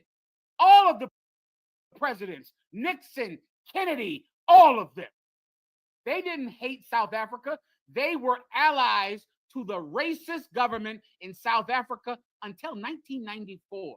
Let me give you another one for you Cubans out there. Cuba, before Castro took over Cuba, a man named Fidel Castro took over Cuba in the early 60s. Before Castro took over Cuba, do you know what kind of government Cuba had? A segregated government. Cuba was segregated. Black people in Cuba, when I say black people, I mean dark-skinned Manassites, dark-skinned Israelites had no rights. When I say there are white Cubans, meaning they're not Israelites. They're just white people. The same way every country has white people. But the real Cubans, the light skin and the dark skin real Cubans, they were second-class citizens in Cuba. Cuba was segregated. Look it up. Cuba was completely segregated. And what was America? America was on the side of segregation in Cuba. They were on the side of segregation. They hated Fidel Castro. They hated him. Fidel Castro got in office, and Fidel Castro ended segregation in Cuba. That's a fact. So everybody hates Fidel Castro. I don't know if he's an Israelite or not. I never looked it up. But I know this much. Before Fidel Castro took over Cuba, Cuba was segregated like Florida. It was just like Florida. It was like the South. It was completely segregated, and real indigenous people in Cuba were second-class citizens by law. Fidel Castro took over Cuba and ended segregation. That's a fact. That's undeniable. That's history. He ended segregation. So America has always been like this. You think Donald Trump made America racist? South Africa has always been the ally of America when white South Africans were killing and enslaving. What's that fool that went to jail over there in South Africa? When America was on the side of the people that put Mandela in jail. They were on their side. America has been friends with South Africa when they were racist segregationists. They were on the side of the segregationists in South Africa. They were on the side of segregation in Cuba. America has been the way it is right now forever. But America had enough tact, enough cunning to hide it. Donald Trump is so stupid, he's too dumb to hide it. And so because of that, now you see what's been happening forever. We were right the whole time. You want to play something? Go ahead. Sir, I was just getting this ready for you. You got it. Salakia, sir, if I may, we can't forget about the Jewish state. They was in support of the apartheid also. The Jewish state was in support of the apartheid also, sir. America, the Jewish state of Israel, was in support of apartheid in South Africa, in support of treating the Palestinians like garbage and creating an apartheid in Palestine. America has always been on the side of racist regimes all over the world. It didn't start with Donald Trump. This is the way it always was. If you're 40 years old and up, you know that America was on the side of South Africa when they were oppressing the Africans in South Africa. Always. They were on the side of the people abusing the Irish people in Great Britain. Great Britain was abusing Ireland. Whose side was America on? Great Britain. Great Britain was that America sided with Great Britain when Great Britain was abusing Ireland. America has always sided with the abuser, always sided with the segregationist, always sided with the oppressor. This is not new at all. You're just young, but this is normal. Donald Trump is just so stupid, he can't even put up the front to make it look like it's innocent. Everybody understands. Let me get into the topic now. Give me some more of my topic. Let's pass on this one. This is a good one. But let's keep going. What else do I have? Let's see. We have the plantation burning. Oh, this is now. I want you to watch this, right? And this is going to explain how you end the war in the Middle East. No, hold this one. Give me the other ones. Give me the white girl who said nigger, who called the child nigger or the N-word. Let me tell you something. There's only one way to end war in the Middle East. Today in Washington, D.C., I believe, two Israeli citizens that work at a Israeli museum in Washington, D.C. A brother walked in there. He was an Hispanic brother, but he's on the side of the Palestinians.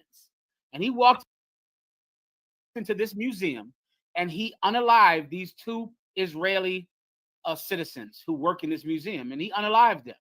And then he screamed, "Free Palestine, free Palestine." And he's taken to jail. And this is going back and forth. Many of you know, because we wear a shield of David, a pro-Palestinian woman crashed her car into our school in Indianapolis because she was terrified and horrified about what was happening to the Palestinian babies. This is going back and forth. They say that 12,000 Palestinian babies are dying every day in Palestine right now. 12,000. They're dying like crazy. They're in a desperate need for food, for water. And because of that, people who are conscientious and people who love life are now committing acts of terrorism because they're in pain over what's happening to the Palestinians. Play the video.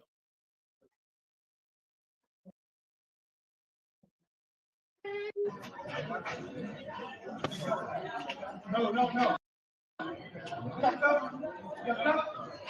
Free Palestine! Free Palestine!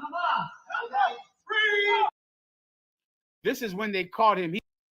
He had just unalived two people just now, and they caught him. And he did it because he wants the war to end in Palestine. He doesn't want the Israelis to continue to unalive Palestinian children, to starve the Palestinians to death. The Israelis are starving the Palestinians. The Israelis are denying them water. The Israelis are killing journalists. They're killing aid workers who try to deliver food to Palestinians. They kill, unalive the aid workers. They're unaliving children by the thousands every day. And because of that, people are now unaliving the Israelis. They're unaliving them because their hearts are breaking for the Palestinian children. Well, today you should tune in tonight because I'm going to give you the solution to ending the conflict in Palestine. There's only one solution. First of all, I'm going to explain to you why the Israelis believe they're right in killing and unaliving those children in Palestine. I'm going to give you the Israelis' reasoning for why they believe that land is theirs and that they should take that land and that the Palestinians have no right to that land. I gave you some videos earlier. You know what I'm talking about, Up? Put those up on the screen. It's very simple. All of you look at how the Palestinians are being unalived, and you wonder, why are the Israelis doing this to them? Don't they have a heart? Don't they have a conscience? Well, this video is going to explain to you the Israeli mindset on why they believe they have the right to oppress and unalive the Palestinians. Play the video. Israel has valid, long-standing historical ties to the land. No. Legally, no. Legally, no. I mean, that's the claim. It doesn't have any legal foundation. In the League of Nations a covenant that was part of the Versailles Treaty, the Palestine Mandate was supposed to be provisionally recognized as an independent state, a state for everyone, a single state for all the people on that land, not a state for a particular racial group. So the idea, and Israel is a Jewish state by definition. Here's what you first need. Israel does not have a legal right to create a state for only Jewish people. The Treaty of Versailles, the UN never gave them the right to say, you can have this land and you can make it a country only for your religion, only for your race. They gave them the right to start the country in 1948 to be a country for all people, just like America or Great Britain or Australia or any other country. They never gave them the right to create a Jewish state, which would mean that if you're a non-Jew, then you don't have any rights in Israel. That's what they established. They established a country where unless you're Jewish, you have no rights. That's apartheid. That's what apartheid is. The UN never gave them that right. So they have no legal basis to create a country that's only for Jewish people. No country does. South Africa can't do that. South Africa can't abuse white people because black South Africans or dark-skinned South Africans are in power now. They don't have the right to abuse white South Africans. That's why America took them in under some lie that they're being abused, because no country has the right to set up a religious country, a country only for one race of people. So then why do they think they have the right? If it's not a legal right, then where does their right come from? Why are they so zealous about making Israel a place for Jews? Why do they want to expel the Palestinians? Why do they think they have the right to do it if it doesn't come from the law? Play the 3-minute video about an explanation of Jewish settlement. You have that one up? Come on, sir. Play that. Something I've never done, and I'll try in 3 minutes to do the history of Jews and Zionism, starting now. The Jewish people first entered the land of Israel 3,300 years ago, and everyone can read that in the Bible. Assuming you don't read the Bible, then I want you to rewind it and play it again, then rewind it and play it again, then rewind it and play it again. Go. History of Jews and Zionism, starting now. The Jewish people first entered the land of Israel 3,300 years ago, and everyone can read that in the Bible. Assuming you don't believe the Bible, then you can look at archaeology, which shows evidence of about 3,000 years ago. Play it again. No the land of Israel 3,300 years ago, and everyone can read that in the Bible. Assuming you don't believe, play it again. To do the history of Jews and Zionism, starting now. The Jewish people first entered the land of Israel 3,300 years ago, and everyone can read that in the Bible. Assuming you don't believe. Stop. Do you understand what that means?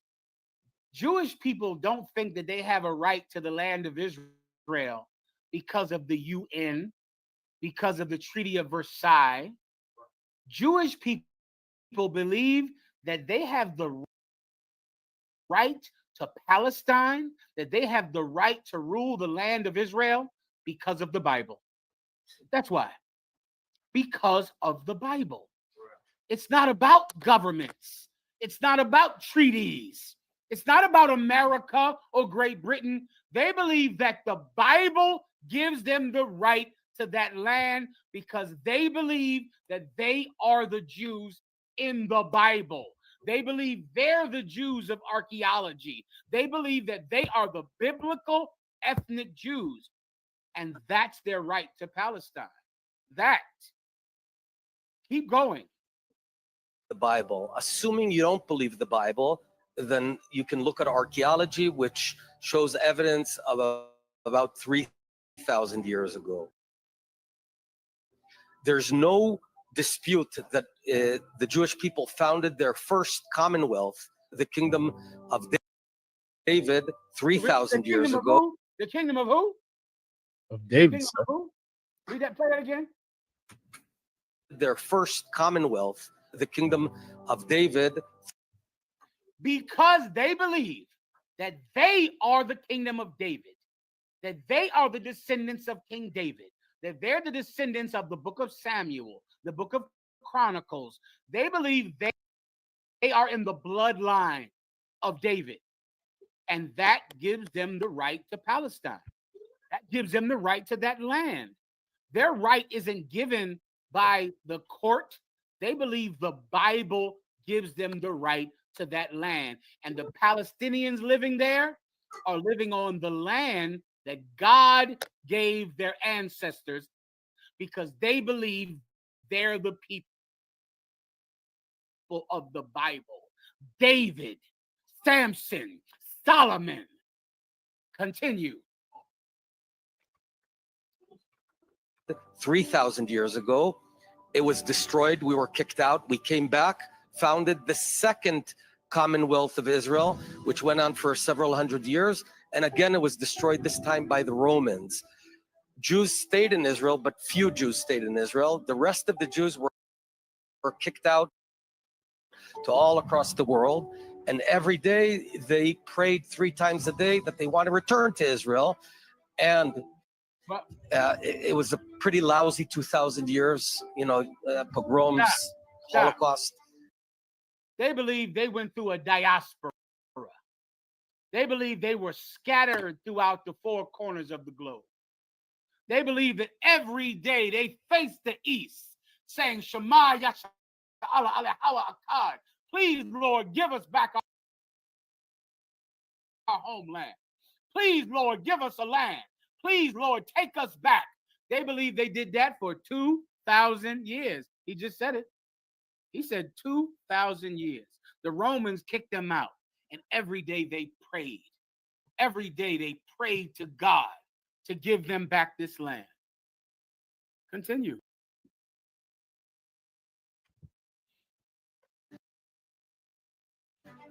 But about 150 years ago, secular Jews, primarily Herzl, Jabotinsky, and others, took the initiative. Let's come back to our own homeland. The Jews are the indigenous people of the land of Israel. The term Palestine was coined by the Romans in order to dissociate the place that was called Judea until now. It had no connection to Arabs for the simple reason that Arabs arrived to the land of Palestine only 600 years later during the Arab conquering. So there were no Arabs in the land of Israel. But yes, throughout those 1,400 years, very slowly Arabs came, primarily, mostly when Jews returned in the 19th century. Then the world decided, I'm cutting long story short, to bring a solution, a tough solution to both sides, to divide the land between a Jewish state and an Arab state. It wasn't called Palestinian. Jews said yes, Arabs said no. This was the Peel Commission. Fast forward 1947, the UN came up with the same sort of idea, divide into a Jewish state, an Arab state. Jews said yes, Arabs said no, attacked the Jews and wanted to kill all the Jews. The Jews fought back, won. During that war, 600,000 Arabs that had been living in smaller Israel fled, and some of them were also expelled, because that's what happens when you try and kill your enemy and you lose. That's what happened throughout history. We founded the state of Israel, and that's where we are now. Right there. Then all of a sudden, I'm sorry? Slaka, sir. Go ahead, please. Did he just say that the Arabs were never in Israel? Like, what happened to the Crusades? What happened to the Ottoman Empire? Well, Like, he's making a long story short. So I'll give him that much, in that he's trying to say that the Arabs came back around when the Jews came back around, and then in 1948 they established the state. This video is very important to understand why they believe they're right to expel the Palestinians. And now I have to ask you, why do Jewish people think that they're right to kick every Palestinian out of Palestine, to starve them, to take away their medicine and water, to bomb them? Why do Jewish people believe that they have the right to Palestine, even if they have to exterminate the Palestinians? I would like someone to answer the question for me. Anyone online? Because if you can understand this, then you can also understand how to end the war in the Middle East, how to end the war in Palestine. Do you want peace in the Middle East? Is that what you want? Do you love those Palestinian babies that are dying because they're dying? You love them. Do you love the Israelis that were kidnapped by the Palestinians? Do you want there to be peace in Palestine? Then I have to ask you, why do Jewish people think they have the right to exterminate the Palestinians and to take that land? Why? I need someone to give me the shot. Give people an answer. Give them a shot for 1 second. So the sister in the room would like to answer.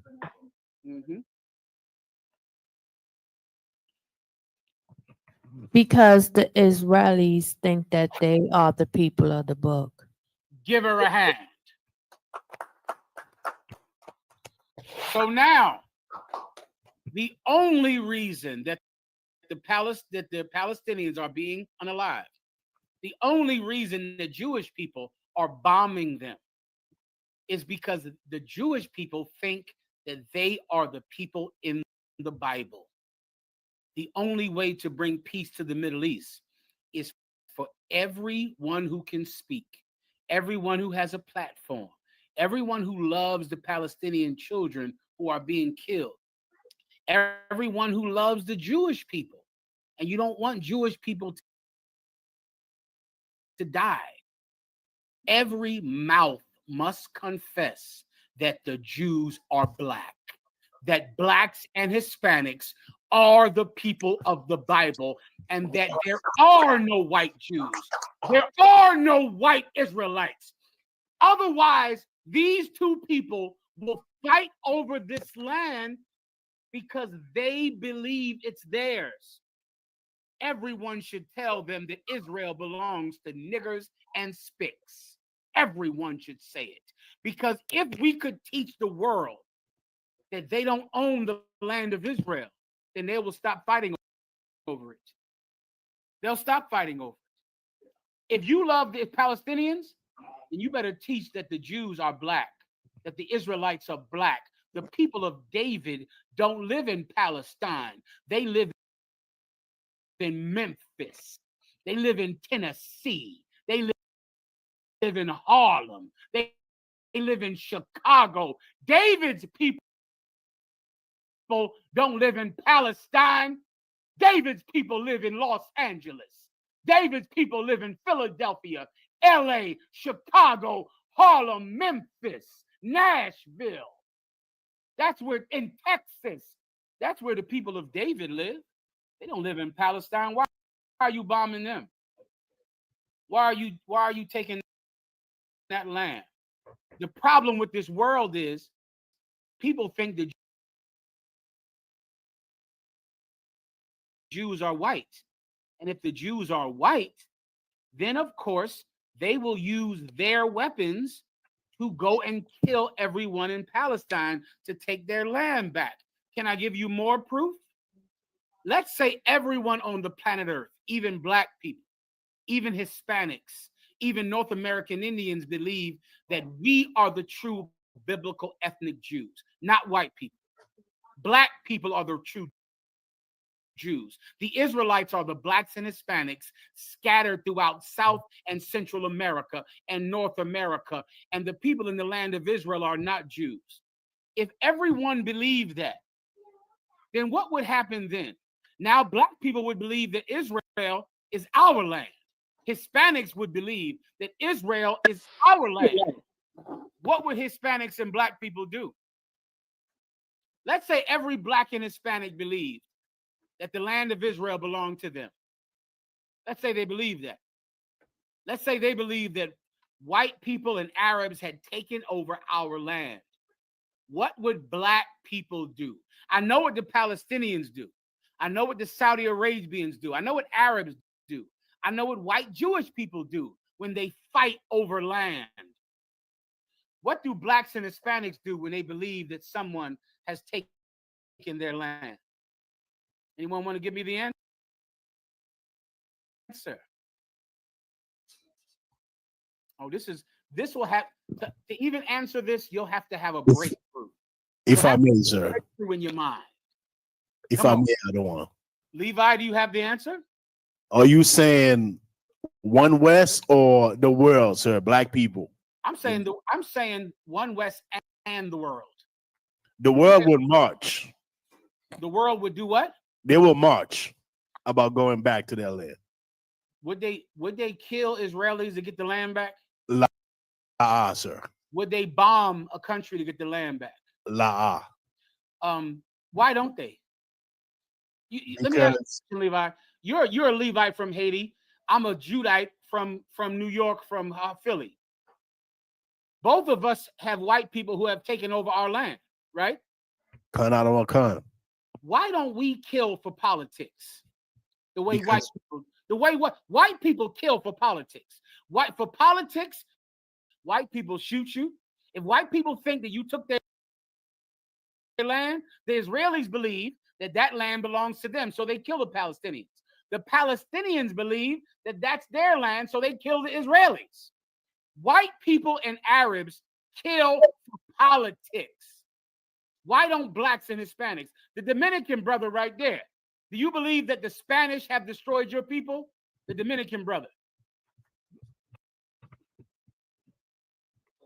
Come on, sir. Well, both of y'all Dominican? Come on, sir. I didn't know that, War. You speak Spanish? Hablo tu español? Sí. Oh, I didn't know. You should have been teaching me Spanish, y'all. I didn't know you were a Simeonite. Come on, sir. I didn't know that. Salakia. Well, then you know. Have the Spanish destroyed and conquered and impressed the tribe of Simeon, the chosen people of God, the Dominicans? Come on, sir. Do the Dominicans kill all the Spanish to get them out of your land? Nah, sir. Why don't we? And to understand this is the mystery of life. The Arabs, if you take over an Arab land, the Arabs kill you. They just shot 2 people in Washington, D.C. today. They ran a car into our school because we have a shield of David, what they call a Star of David. The Palestinians commit acts of terrorism. 9/11 happened because the Arabs believed that America was taking over their land. The Arabs kill for politics. The Arabs kill. If you oppress them, the Arabs kill you. If you oppress white people, they kill you. If the Palestinians kidnap those Jewish settlers, I think they kidnapped. How many of them did they kidnap, Asher? Do you know? They kidnapped like 100 of them. The Israelis have killed about 3 million people since then. White people kill you if you take their land. If you oppress the Arabs, they kill you. If you oppress white people, they get their guns and kill you. The British were oppressing the Americans. What did the Americans do?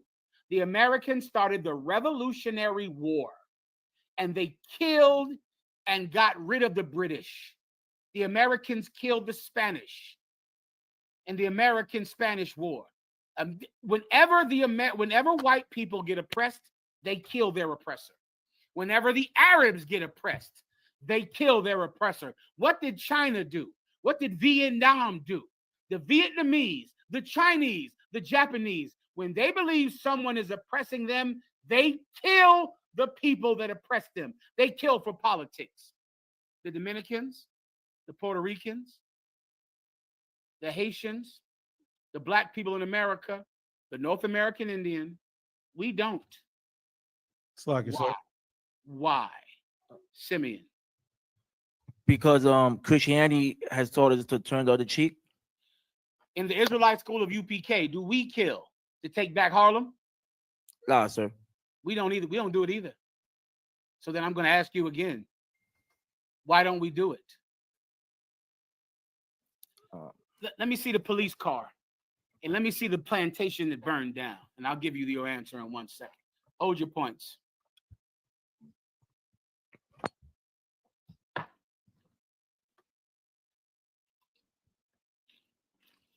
If you could understand this, even white people should teach that blacks are the real Jews.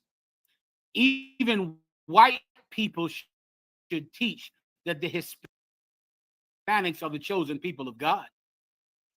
Even the Arabs should teach that the blacks and the Hispanics and the Native American Indians are the chosen people of God. We're the real Jews. Every mouth should say it, of every race. Everyone should say that Jesus is a black man. Everyone should say that the Jews are black. Because if we're the Jews, and if you've taken our land, we're not going to kill you to take it back. We're not going to do that. We're going to wait. We're going to pray. Do you know the reason that black people and Dominicans and Mexicans and Haitians, we don't pick up guns to kill our oppressor? Because we're the children of Israel and we trust in God. We believe God will give us justice. We believe God will expel our oppressors. You see, the problem with the Arabs and the white people are Arabs and Jewish people do not believe in God. That's the problem. That's why they kill each other, because they don't believe in God. And when you don't believe in God, you have to bomb another people to take your land back. You have to kill someone to get them out of your land because you don't believe in God. Let me give you the most beautiful thing about blacks and Hispanics. When you oppress us, we wait for God to give us justice because we know it's coming. We know it's coming. You see, you Arabs, you Muslims, you don't believe in God. You Jewish people do not believe in God. That's why they bomb the Palestinians, because they don't believe in God. Why don't they let God get rid of the Palestinians? Didn't the Red Sea open up and swallow the Egyptian army? Why are you bombing the Palestinians? Since you believe you're the people of Moses, why don't you send a prophet of God out to open up the Red Sea? Why don't you turn the rivers to blood and let the locusts eat the farmland? You see, God is not on the side of the Palestinians or the Israelis, so they have to fight their own battles. But when you are truly a child of God, God fights for you, and all you need is patience. You know what Haiti is doing, Levi? Haiti is waiting for God to give them justice. You know what the Dominican Republic is doing? Waiting for God to give them justice. Do you know what Harlem is doing? Brooklyn is doing, Memphis is doing, Tennessee is doing, Nashville is doing. We're the real Jews. And we know that God is going to come back for us. We know he's going to send us a deliverer. We don't have to become terrorists. We don't have to shoot people. We don't have to kill people. We don't have to bomb people, because God is the salvation of the poor. God protects us. The problem with you Arabs is you don't believe in God, so you kill people when you have a political problem. You Israelis, you kill people when you have a political problem. Meanwhile, we're sitting in Harlem that's been gentrified. Every one of our neighborhoods has been gentrified. We don't kill anybody because we know one day the plantation will burn by itself. We know that. Show me the plantation, bro. Show me. Show me the plantation. You know how long slaves had to wait You know how long they had to wait for this? They had to wait. The ancestors of the slaves were working in this plantation when it burned. People whose their families worked there. Give me the video of what it was like before it burned. Give me the video. There's a white woman and she was talking. This is before it burned, and she was talking about how slaves Most lived in this here. region. I'm sorry. Go ahead and play it. We have the most in this region, and that's because when he purchased a slave, if the slave had a wife and children, he'd buy the whole family so that they would never be separated. And so that was good for them. And then in How kind, sir. Say again. How kind of them, sir. How kind of. How the kind. village, Keep going. he built a cottage for each of those families so they could have to share with multiple families and squeeze into one space. So that was good too. They could hunt, they could fish, so they could buy for their own food. And they also built a hospital for them, and there was a doctor who would visit every week. And the doctor trained one of the slaves to be a nurse to take care of them. So from the readings that we have, it sounds like the slaves were treated fairly well as the slave can be treated, considering the conditions. When the war ended, the majority of the slaves stayed here. And we actually have descendants of the slaves who still work here today. Pretty amazing. That's pretty amazing. That's pretty amazing. For 200 years, people that lived in this town had to go work in a plantation that their great-great-grandfather was a slave in. And they went there, and they worked there, and they worked for a people who según Dios no son nada. Según Dios no son nada. For a people who God said were nothing. And they had to do it. And they went to work every day. And then one day, what happened? What happened, Ephraim, one day? One day, by and by. One day, by and by, Ephraim, that's an old slave term, by and by. That's what my grandmother used to say. One day, by and by, the big house burned down. And no man can take the credit for doing it. No man did this. Black people all over the internet celebrated this because they knew God had done it. Don't you understand? We are the true children of God. The children of flesh, they kill to take back their house, to take back their land, because God will never give them justice. God will never fight for a Palestinian. So a Palestinian has to be a terrorist. God will never fight for Israeli. So an Israeli has to be an oppressor. God fights for the children in Mississippi, in Tennessee, in Texas, in Harlem. It just takes some patience. God fights for us. If everyone on the planet would say the land of Israel belongs to blacks and Hispanics, then we would know that land was ours. And what will we do? We would wait on God's protection.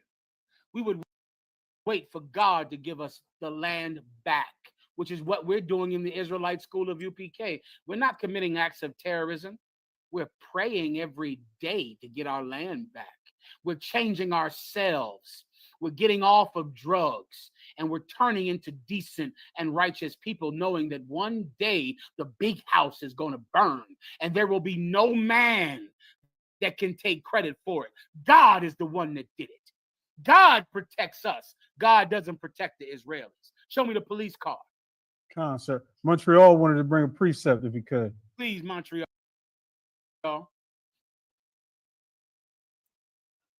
The water out of one, Salaki out of one. I had the precept Deuteronomy chapter 29, Salaki chapter 1, verse 29 and 30. It says, "Then I said unto you, dread not, neither be afraid of them." Verse 30, "The Lord your God, which goeth before you, he shall fight for you, according to all that he did for you in Egypt before your eyes." Let me tell you, Montreal, what you're saying is so true. If the Israelis believe that they are the people of David and they're the people of Moses, then why aren't they waiting for miracles to give them that land back? Why aren't they just saying, no, we're not going to bomb them. We're not going to kill the Palestinians, because God will do for us what he did for Moses. One day the walls of Jericho will come falling down. If you believe you're the people of the Bible, why do you pick up a gun and kill people to get them out of the land of Israel? That's not what they did. God gave them deliverance. God came for them. Miracles got us our land. Miracles, brother. We weren't some big superpower who oppressed people. Miracles gave us our land back. The 7 nations that had our land were greater and mightier than us. God still gave us the land back. He still gave us that land. You see, you can't depend on a miracle when you're not a child of the Most High God. The Israelis will never get a miracle. That's why they have nuclear weapons, because they will never get a miracle. The Palestinians will never get a miracle. That's why they commit acts of terrorism, because God will never step up and burn down the house for them. The river will never turn to blood. The locusts will never eat up the fields. The mice and the plagues will never take hold of their oppressor, because God doesn't know them. Give me Revelations. This is the patience and the faith of the saints. Karawakan, sir. Give me, I shall be an enemy to your enemies. I'm solving the problem in the Middle East right now. Here's how you solve the problem.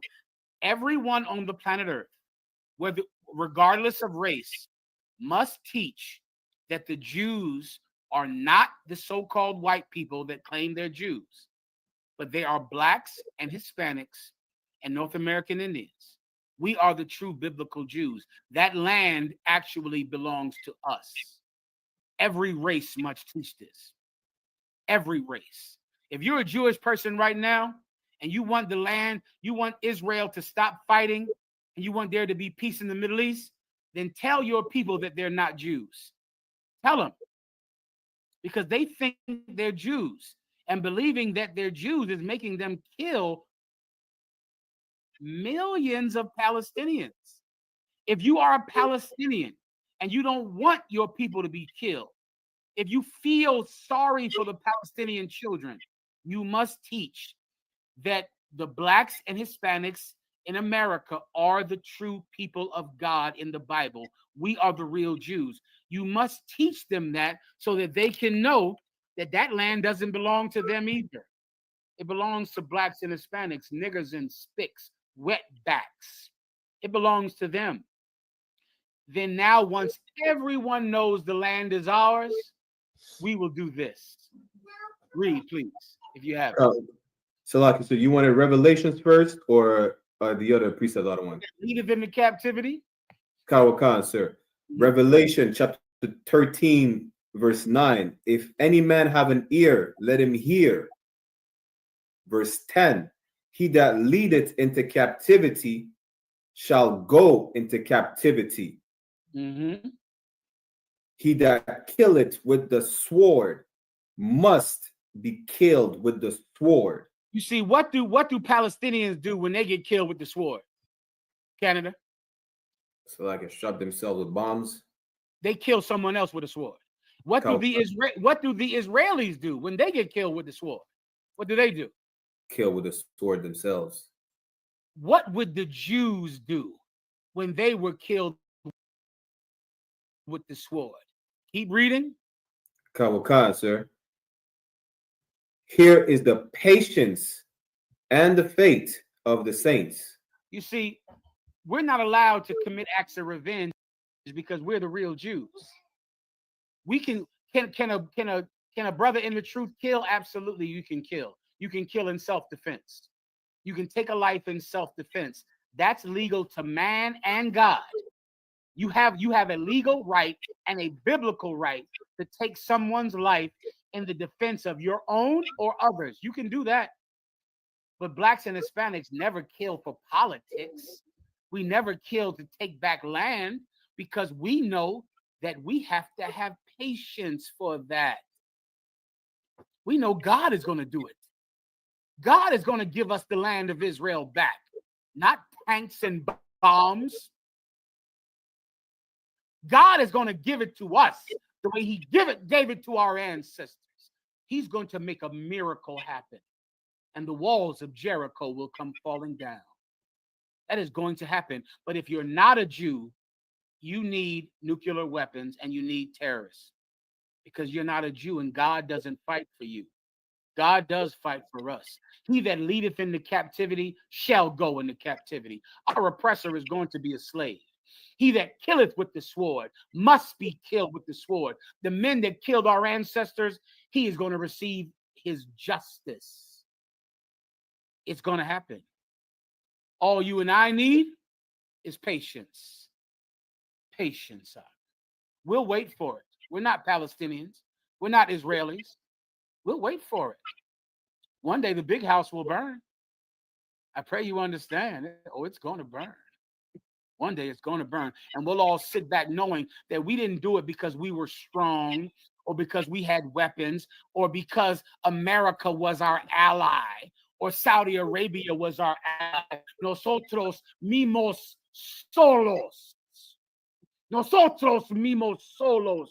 We know we'll do it ourselves alone. We don't need the UN. We don't need a treaty. We don't need the Saudi Arabians or Qatar or any country or Great Britain to help us. God will help us because we're the true biblical Jews of the Bible. That ends this Middle East problem. That ends it. Give me, I will be an enemy to your enemies and an adversary. Sir. Go ahead. This is the book of Exodus, chapter 23, verse 22.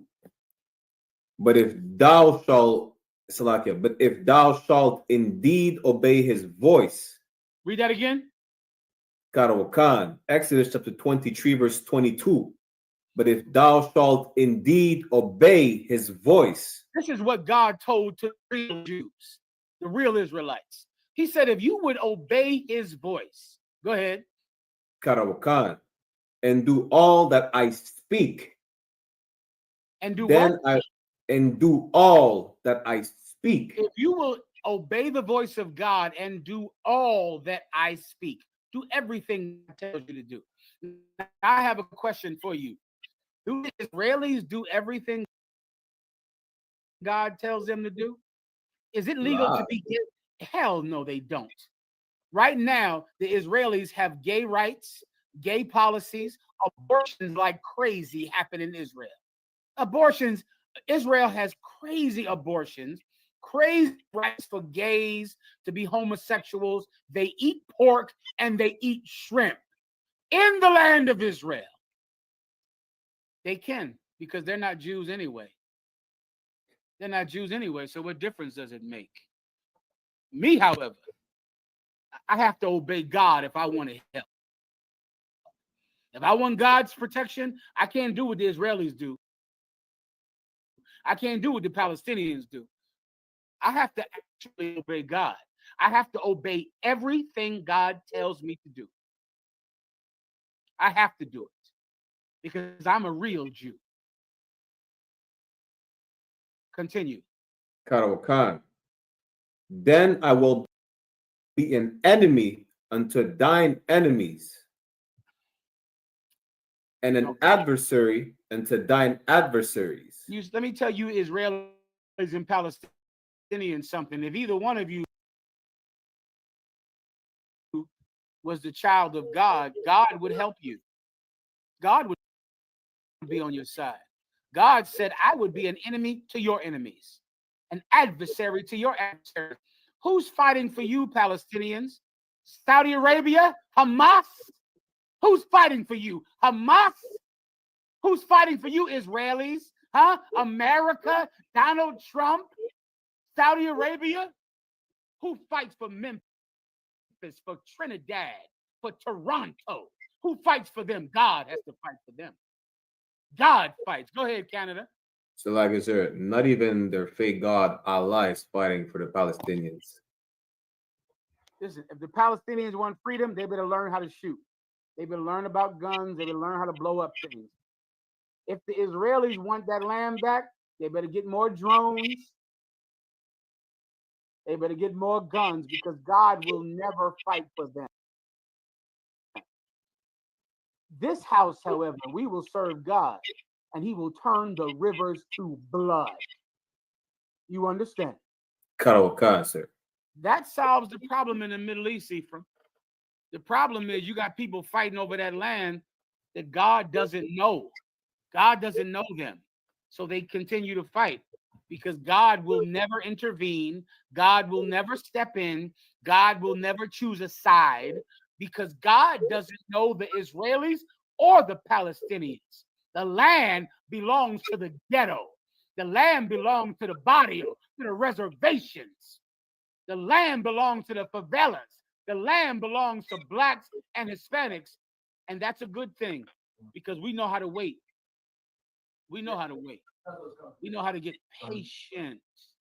Show me the police car. If I may, sir, Please go ahead.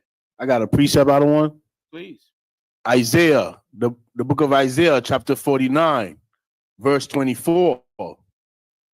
Shall the prey be taken from the mighty, or the lawful captive delivered? 25. But thus saith the Lord,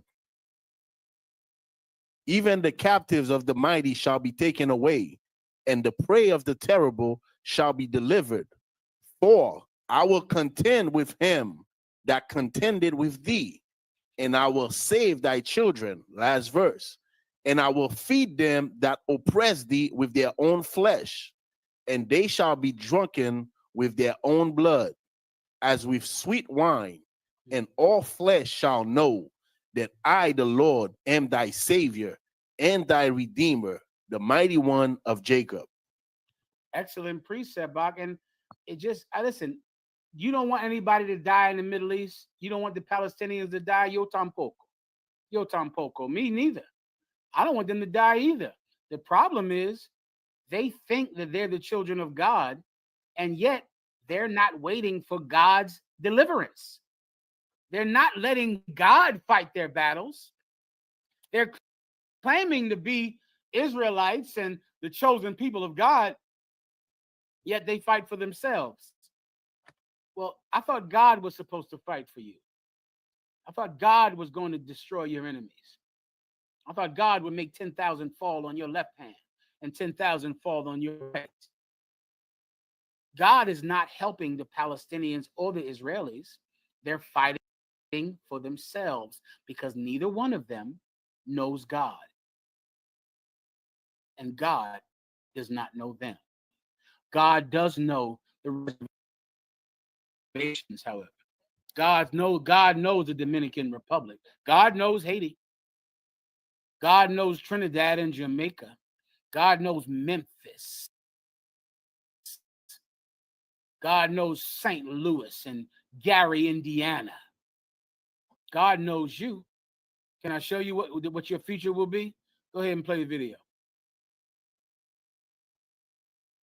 Wild video out of Oklahoma. Watch the moment a lightning strike pierces a patrol car. Wow, looks like a bomb went off. Wow. Yeah, that scene played out on Monday in the city of Newcastle as severe storms slammed the area. Luckily, thankfully, no one was inside the patrol car at the time. Play that again. That was just beautiful to see. Right.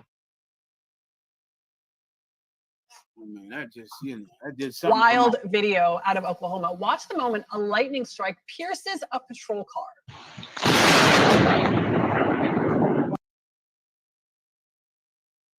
Wow, looks like a bomb went off. Wow. Yeah, that scene played out on Monday in the city of Newcastle as severe storms slammed the area. Luckily, thankfully, no one was inside the. How much have the police been killing black people in Oklahoma? How long? Killing black people, unarmed black men being killed and shot dead.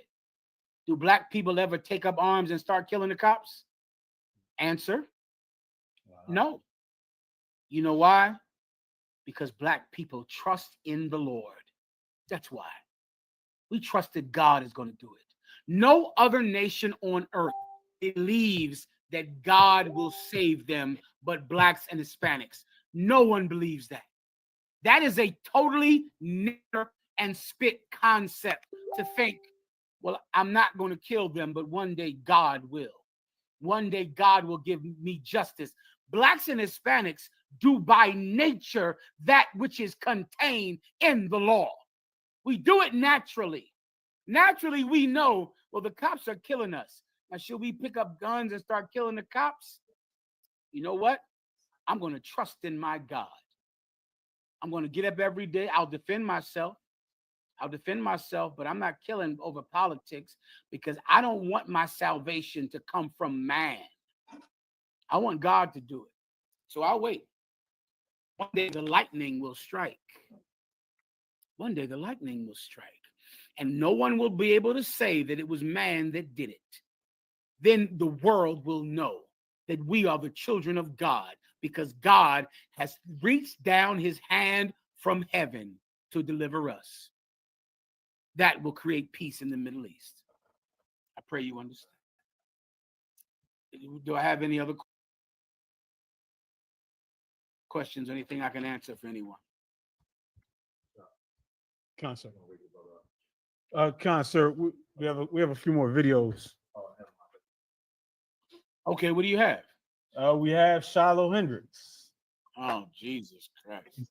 Go ahead, play this one. Concert. Now, tell them who Shiloh Hendricks is.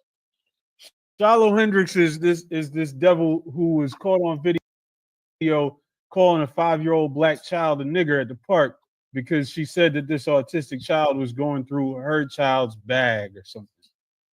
And then they proceeded to launch a Give, Send, Go, which is like a GoFundMe alternative, and raised about $800,000 for her in a couple of days. This white woman called a young child a nigger, the N-word, and they gave her $800,000. She raised $800,000, and this is her first time speaking out after she received the money. Go ahead. There are a lot of people who think that this has all been a scam, that I haven't been getting my money, and that it's not going to me. I have gotten every dime of my money. It's all gone to me. Nobody has asked me for any money. So there's that. Rest assured, all the money has gone to me. When this first started, I had a handful of people helping me out. Anglo-Saxon Girl, Tom Hennessy, Paul Miller, and Officer Bone, Avi. And they really just were kind of guiding me through this time and promoting my fundraiser and getting the word out there about everything that was going on. So I am forever grateful for all of them for that. And Slaki, sir, if I could, just to be clear, she doubled down on this in her fundraiser. She said, "I called this child what he was." She did. That's what she said. Ephraim, correct. Go ahead. And then the Avi thing happened where he got fired from his job and uploaded a video and started his own fundraiser. That had nothing to do with myself and the rest of the people that were involved. As soon as we found out the truth about all of that, I severed ties with him immediately. I am not married to him. I don't know him. I've never met any of these people. So I just want to shut that down right now. Yeah. When I first found out that the park video was going viral, it was terrifying, but not surprising, because obviously he was recording me. It was going to get out there at some point. I did not realize I was going to have so much support and have all of you people rally around me and have my back in this situation. And it was very overwhelming. And I am so grateful for you all for that. When this first happened and I went on X and I saw Anglo-Saxon Girl had posted my video, I messaged her and I was like, hey, that's me. Just kind of needing somebody like-minded to talk to. And of course, she didn't know it was me. So we went through the whole process of, proving who I was. And that's when we kind of got the whole fundraiser started and set up. And yeah, the rest of that is history. I also just want to say how proud I am of everybody and just showing what can happen if we tribe up and if we Oh, stick together. did And you hear that, Ephraim? What she say right there, Ephraim? Damn. What she said? What can happen if we tribe up? She said, "What can happen if we tribe up?" That's what she said. It shows you, and also that her GoFundMe has went up to $1 million already right now. $1 million for calling a little child a nigger, the N-word. She has $1 million, and she is so appreciative. And this shows you what can happen if we tribe up. Continue.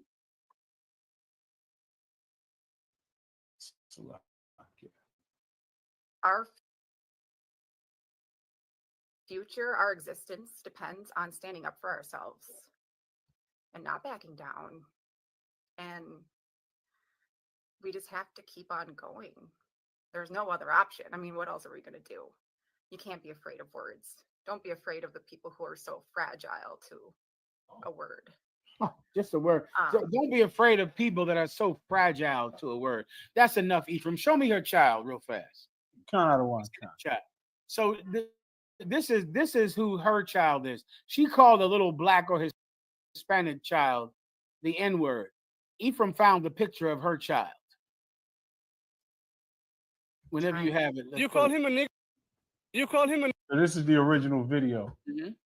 Now zoom in. Let's see. There he goes. Everyone sees him. Now let me tell you something. We're not Israelis. Zoom. Can you give me? Yeah, there you go. We're not Israelis. We're not Palestinians. So no one is ever going to find this little child and harm this child. That's not what blacks and Hispanics do. That's not our way. Israelis would do it. The Israelis would harm that child. The Palestinians would harm that child. But blacks and Hispanics, we would never harm a child. That's not what we would do. We've never treated white children the way they treat our children. They hang our children. They turn over a school bus full of our children.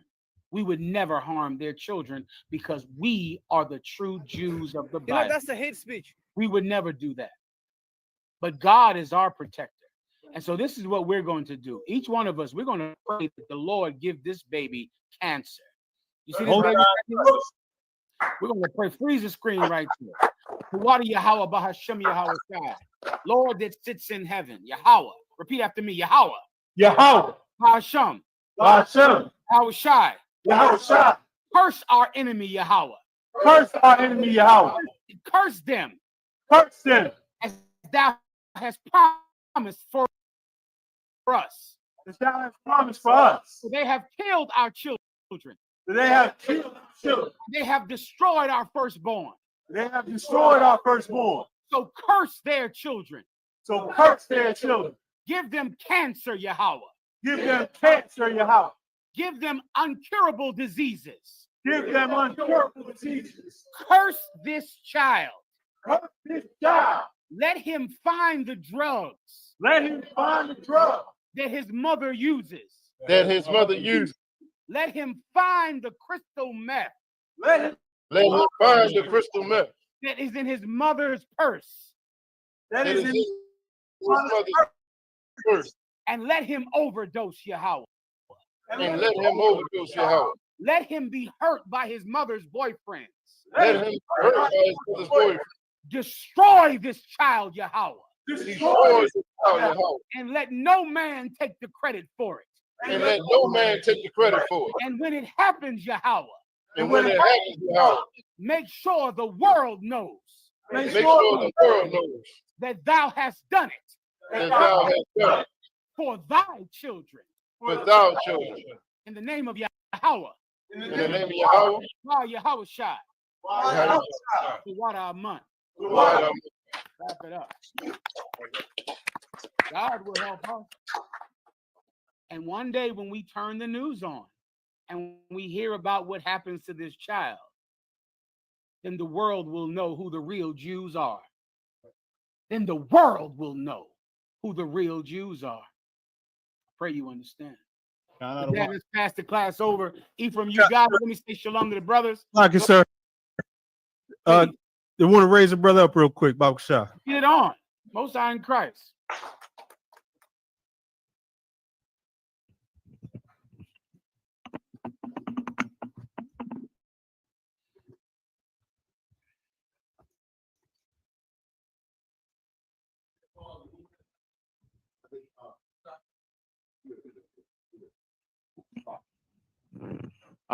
This is no longer a trooper. This brother Kanyenathab has passed his officer's test.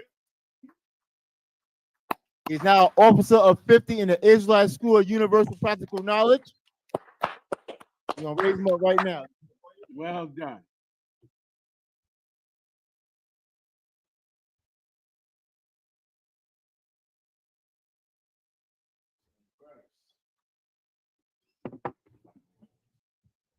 Yabaraki Yahweh, Rashimarka, Ya'ar Yahweh, Panyawa, Alika, Wakanka, Yashar Yahweh, Panyawa, Alika, Waishamaka, Shalom, Yahweh, Ba'ashem, Yahweh Shah, Barak, Rapah, Magun, Hagun, Kayanathab, Kayanathab, Kayanathab, Ba'ashem Yahweh Shah, the water Amun. Give it up.